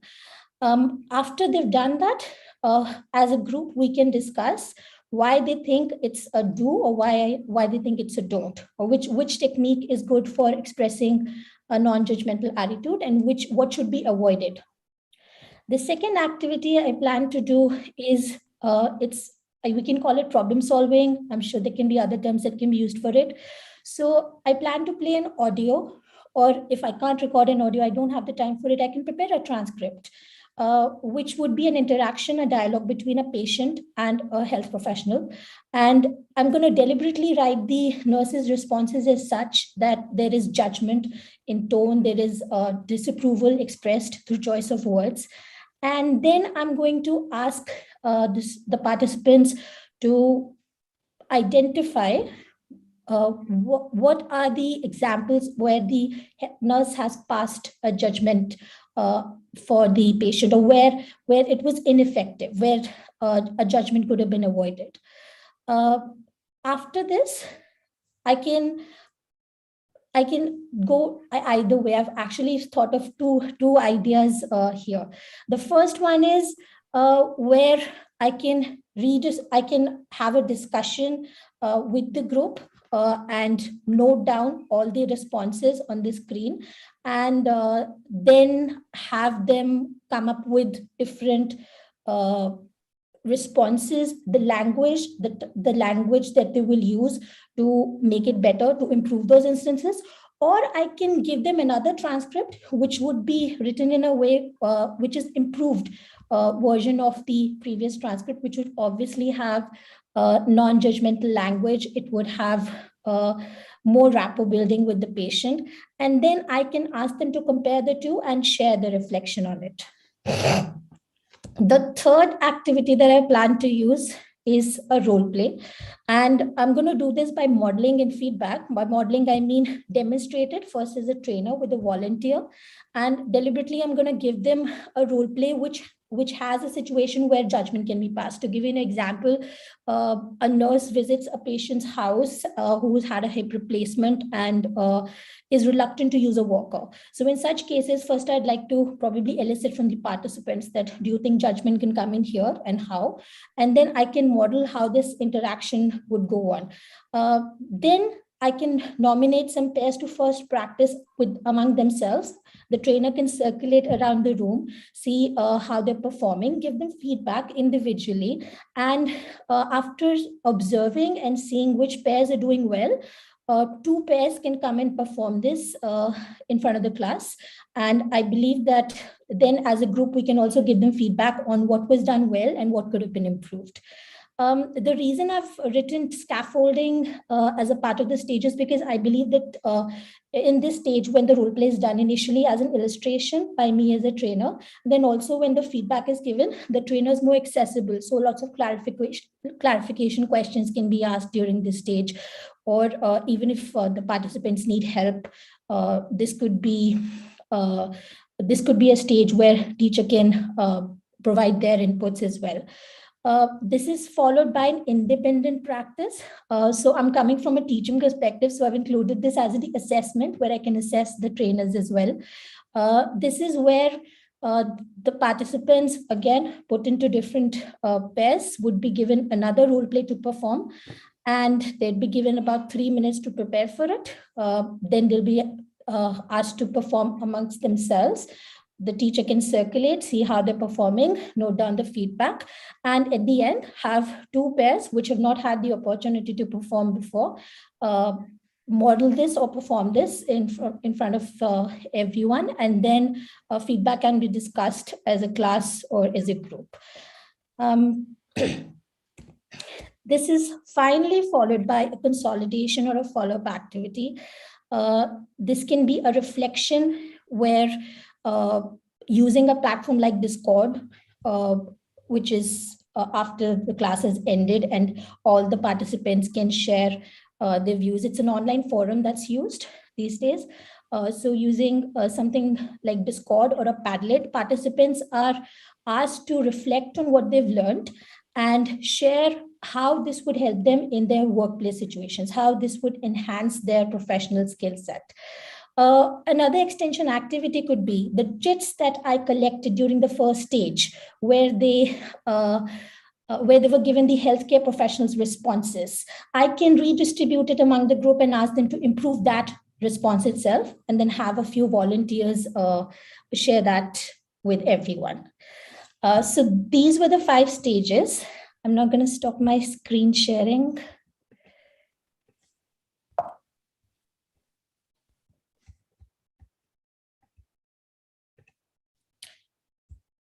Great. So thank you. That was the end of my presentation. I now look forward to your questions and feedback. So I would request group to give their comments, feedback, or questions if you wish to ask. Just a note of appreciation. Whenever Gurleen comes up with something, it's always new. I mean, there's something new that I always find in terms of an activity or in terms of a new concept or something. I always find something new in your presentation. So congratulations and thank you. Thank you, Beauty. Wonderful. I was hoping for some constructive criticism, to be honest. You're also experienced. So I think this is a pretty sensitive topic. Maybe, I mean, I'm not sure what kind of target audience you've kept in mind. I know nurses, but what kind of particular geography you're targeting? Because in India, I think this topic will probably come at the end of a hospital administrator's list. They won't. So just being honest and just talking from my experience, they won't probably approach you for stuff like teach my nurses to be non-judgmental. They would rather ask you for teaching nurses to do more with less time and make less mistakes, stuff like that. So just that. Actually, this topic can be taken up when there is a discussion on nursing empowerment, because it's become one of the essential parts nowadays in accreditation. They talk about nursing empowerment. So probably when they talk about this topic can be included in that.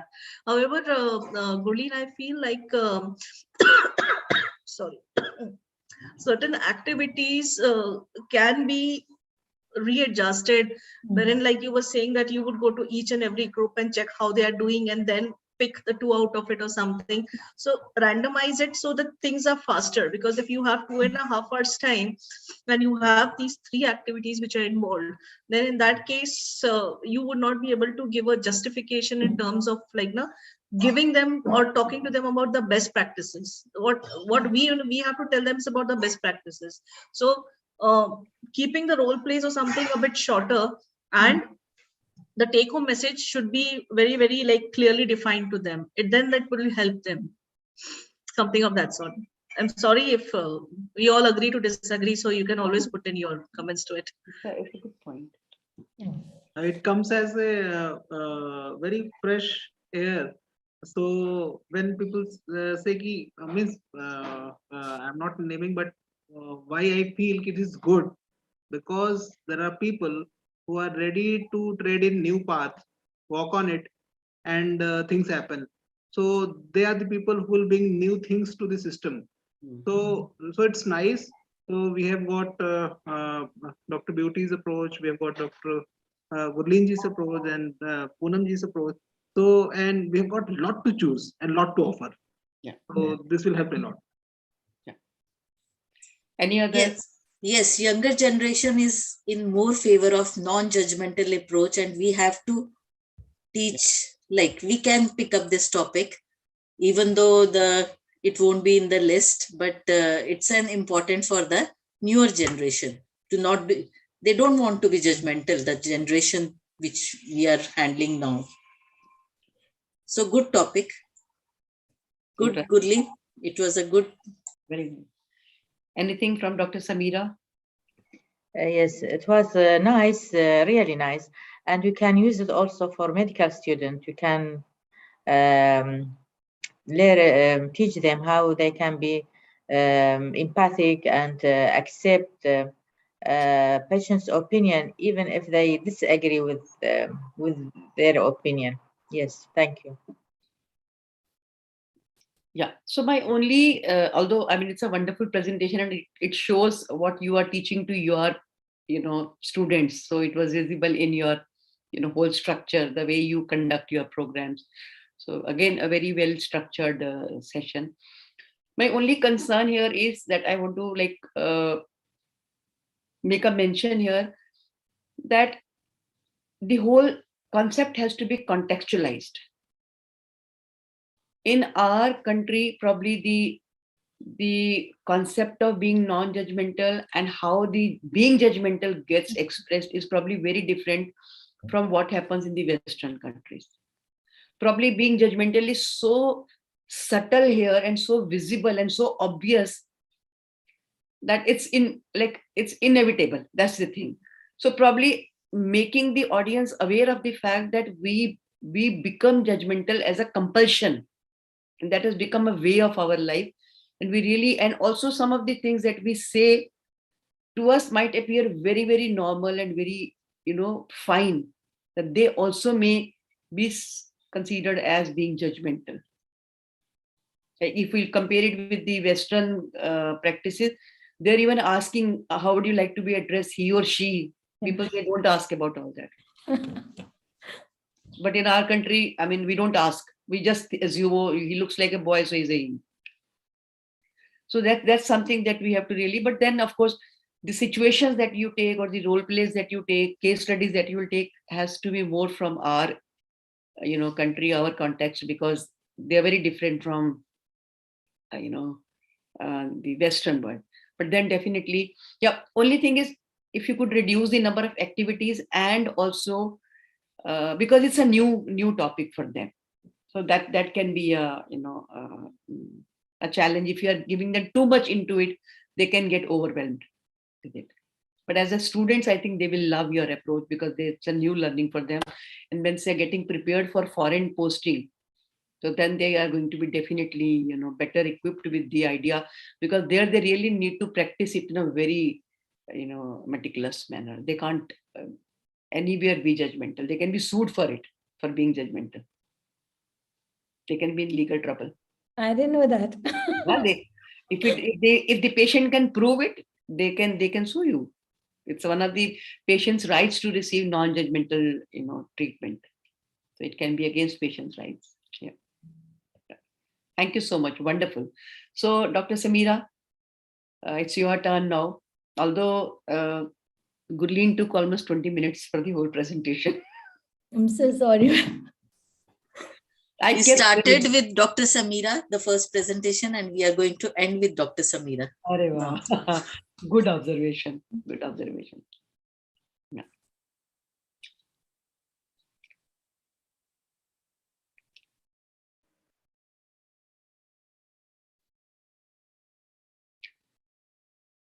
Dr. Samira, we can't hear you. I think you need to unmute your device.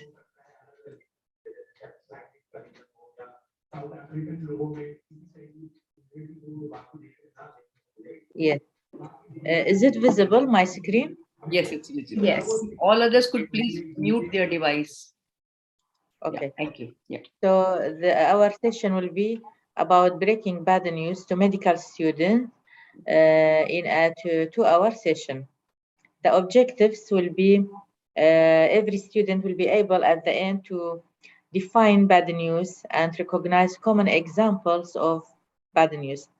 Second, every student will be able to explain the importance of communication skills in breaking bad news. And the third objective will be to use the SPIKES protocol in delivering the bad news to their patients. So I divided the time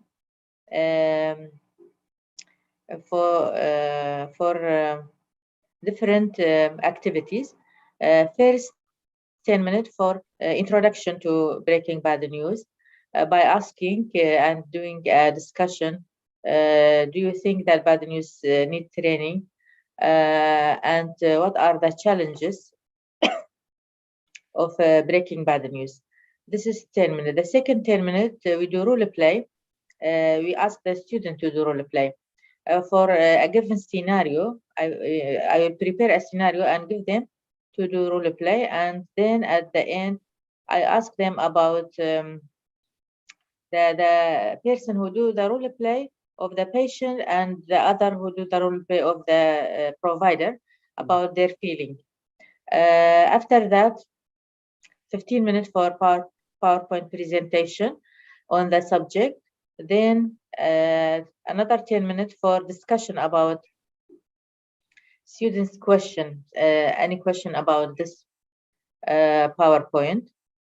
And after that, 5 minutes, we will show them a video showing breaking bad news if it's done badly, in bad way. And the second video will be on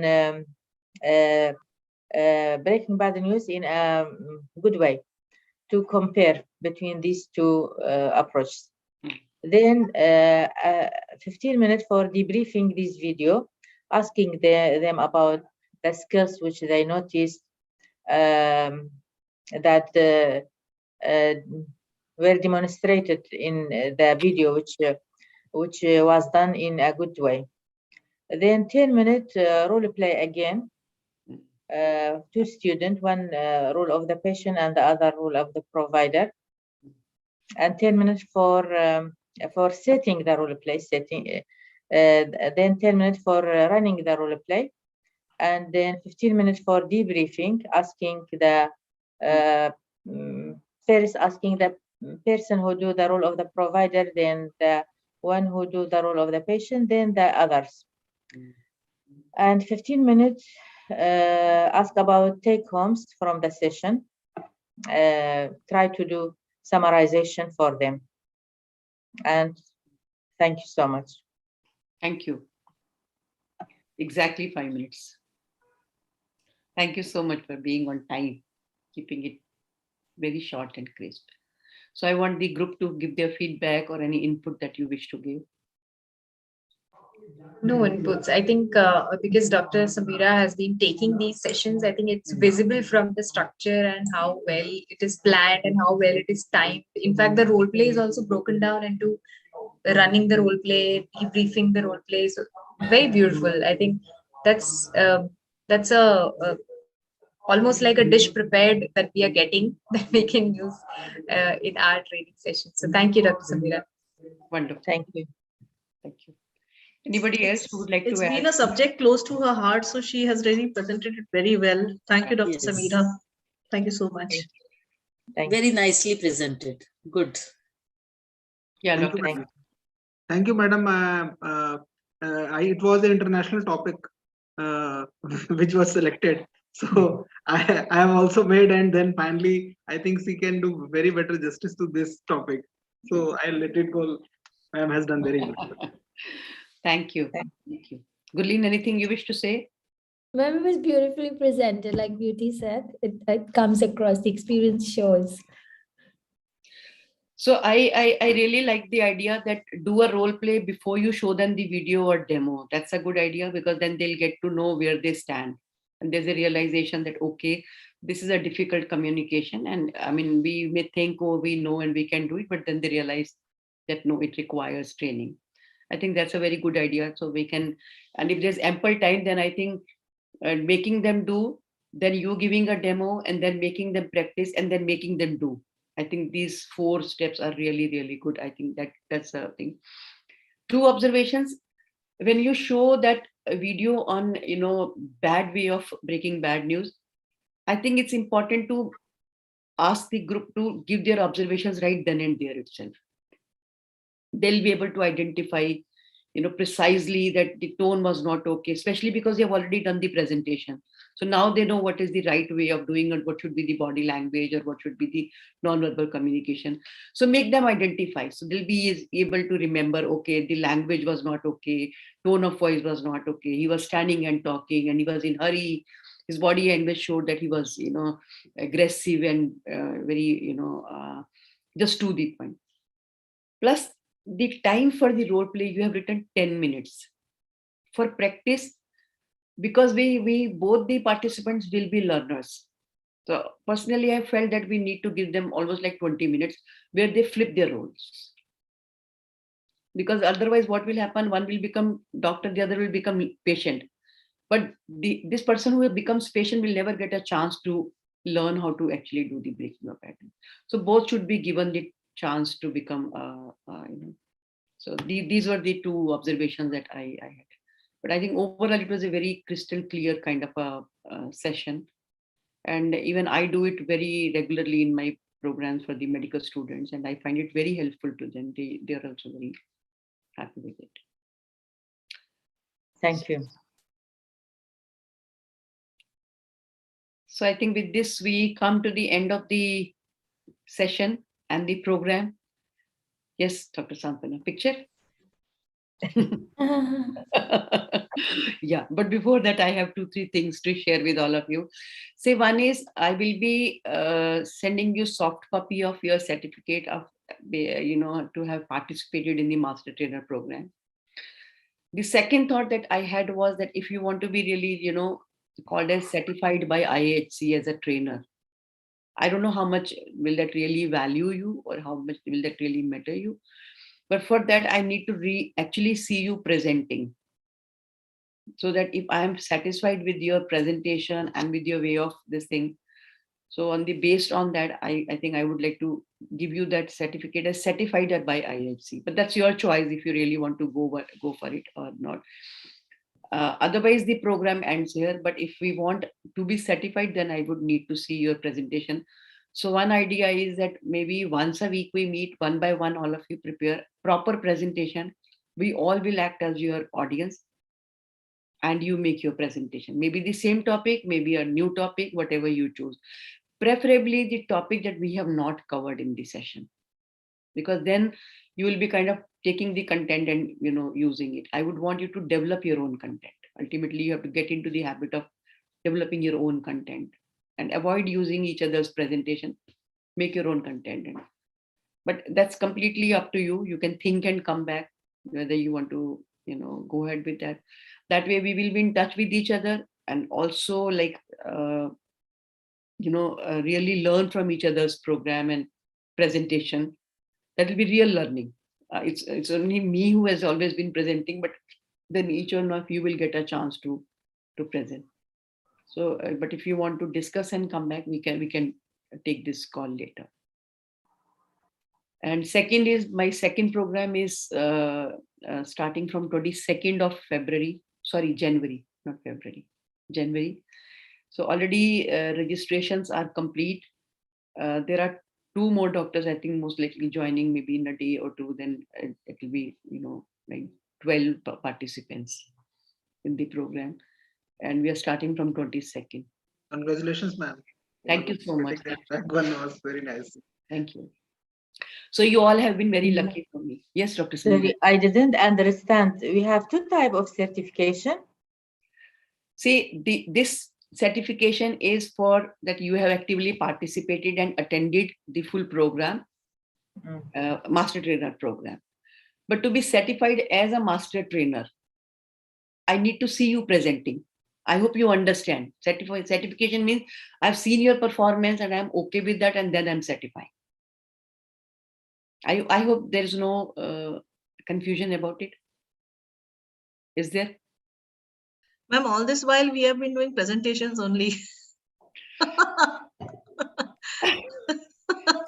Dr. Santana, maybe because you're already into training, so some of us are really into training and doing it.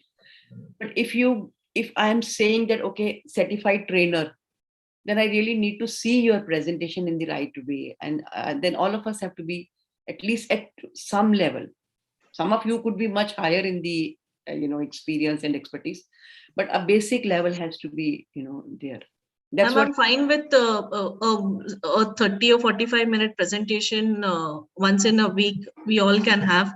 It may not be an hour or so, but maybe a small topic we can take. Maybe anything like management of medication or anything, or maybe like what I said about nursing empowerment or medical legal cases. There are so many topics, so we can choose one topic and we can just discuss how we would be doing it with the participants, ma'am. more than okay. Yes, ma'am. I'm fine with it, ma'am, if others agree to, because it's very difficult for us to come or call you personally wherever we are. So rather this platform would be one of the ideal way of doing it. Otherwise, the second option was to push you into training, is that you organize your training program wherever you do. Either you share the video with me, or if you're doing it online, then you have me as an observer, and I can quietly attend your presentation and then rate you. But I was thinking, if we do it together, then probably each one of us will get to learn from each other. I mean, it's completely free, this thing option that's available. Ma'am, both the things are actually good. So even presenting is also good, ma'am. And whenever someone is presenting in live audience, and if they can share, so that is also the real time. This thing will also share very advantages, ma'am. Very true. Completely agree. So maybe you can think and share your thoughts in the group, and we can decide whatever you all say. And whenever you want to start, and I am going to my daughter next 7th of February. Earlier I was planning to go in March, but there's some reason I need to go earlier, so I preponed my travel plan, and I'm going on. But the program will stay on. I will be available. I will be doing my programs as usual. So we will be in touch. On WhatsApp call, we can always be in touch with each other. Ma'am, one more request. Like when this certification is given and about, so online usage of online word, if it can be omitted, like at times it is written. So I would be like, it's that you have actively participated and attended the Master Trainer program. Okay. So any last word from anybody, if you were to, if anything you have to ask or say before we end? Ma'am, the only thing is I would like to express my gratitude to you that we have learned a lot in these sessions over a period of time.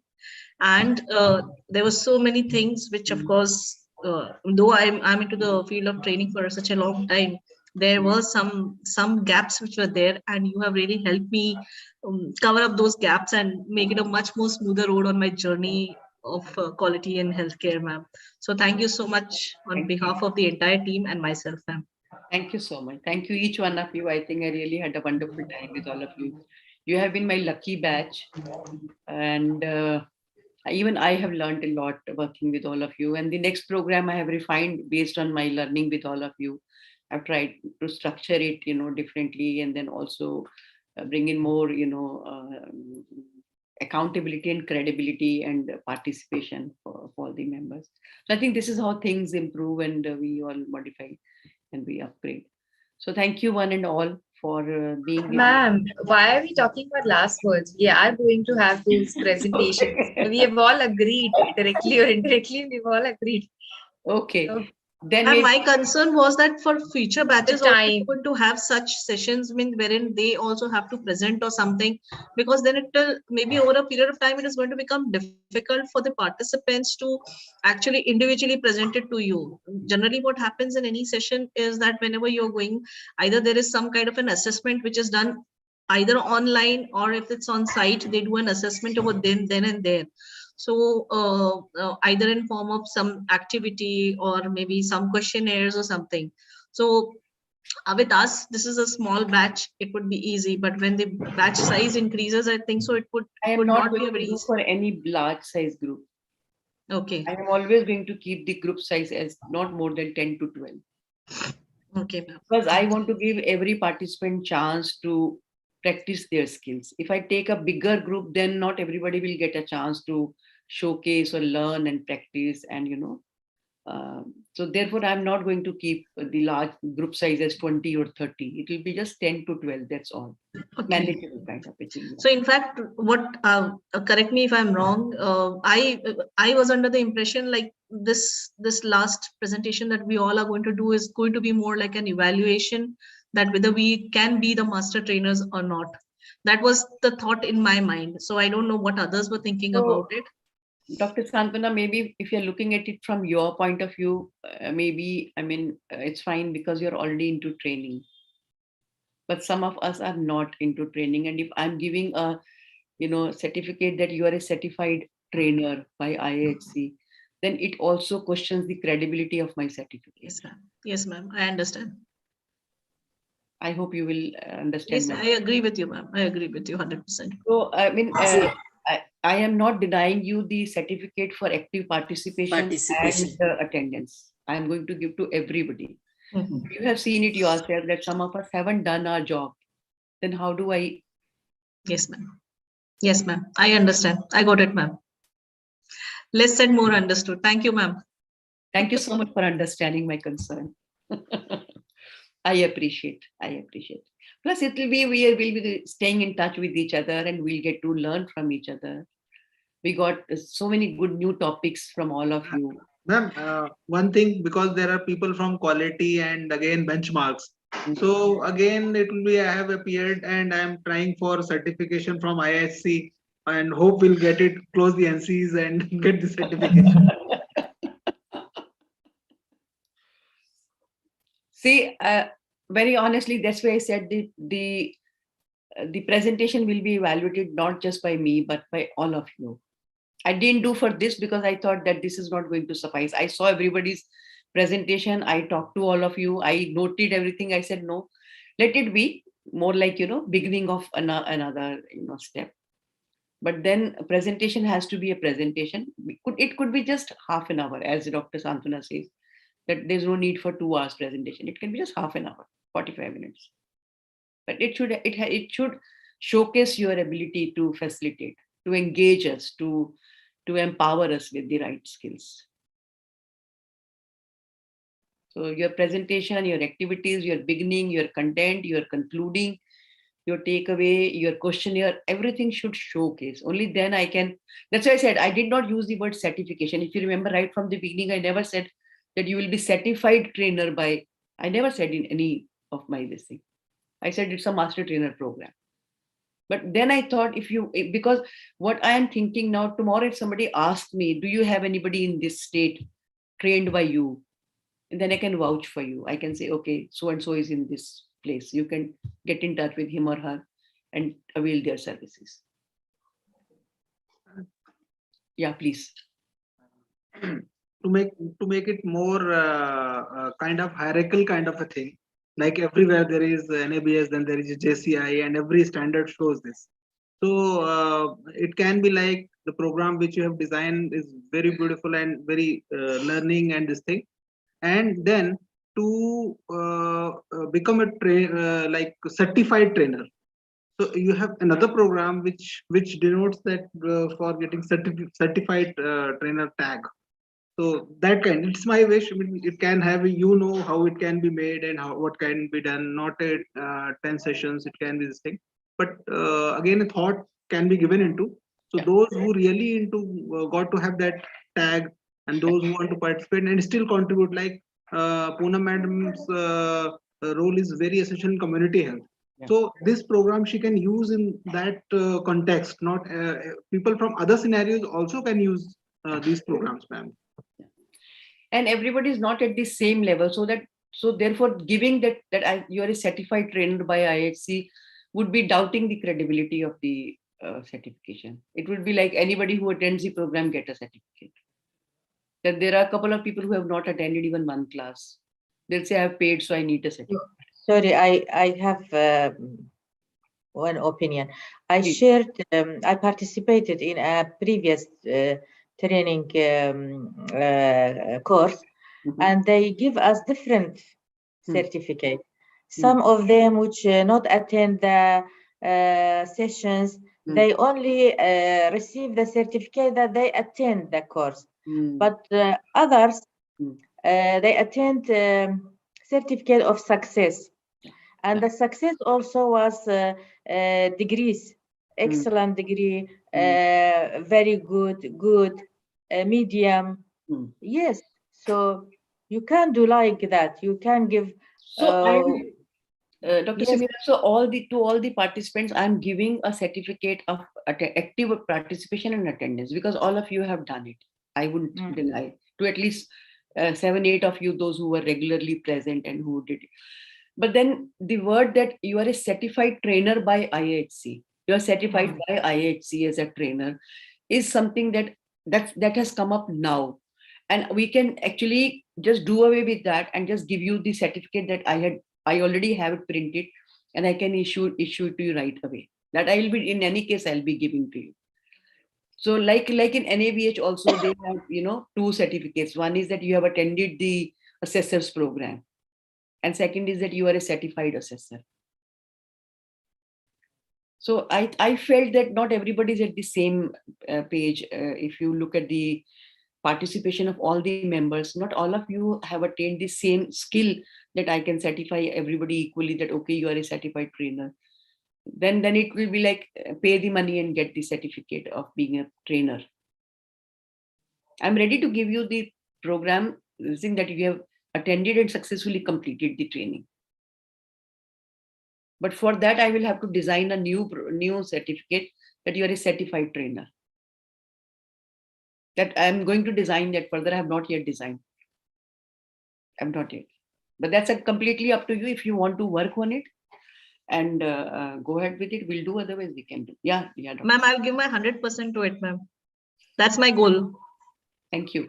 Thank you so much. Thank you. So let's plan when we meet next and we do the. So can I give this responsibility to one of you to coordinate about the dates and topics rather than me doing it, because now I'll be busy with the second session, and also my daughter's engagement, which was supposed to be on 14th, got postponed because of the COVID situation. So I'll be slightly busy, and then I'm traveling. And so if I can ask any one of you to take the responsibility of coordinating between all of you, at least the topics you can decide who will do first, second, third, fourth. We'll meet just once a week for 45 minutes and have the presentation. If no one is taking, I'm there. Go ahead. More than happy. Thank So you. I will keep in touch with everyone on the group, and will prepare a Google sheet, a spreadsheet. Yeah. I'll give an access to all of you all. I'll just take your email IDs, and we shall be in touch. And preferably either a Saturday or a Sunday, whichever is comfortable with you all, for 45 minutes. The session will be for 30 minutes. Yeah. And maybe a question answers or any queries, or if Indu ma'am has some concerns, like if she finds something which is not there, and if the trainer can explain it, so that ma'am gets a better picture on how the trainer is. So it will be 30 plus 15 minutes. Okay. Thank you so much. Thank you, ma'am. Thank you. Good night, all of you. Ma'am. Yeah, Photo. picture. Yeah. Bindu, are you there? No, Bindu is not there. So it's okay. All of you, please be ready and be in their best. Shall I take?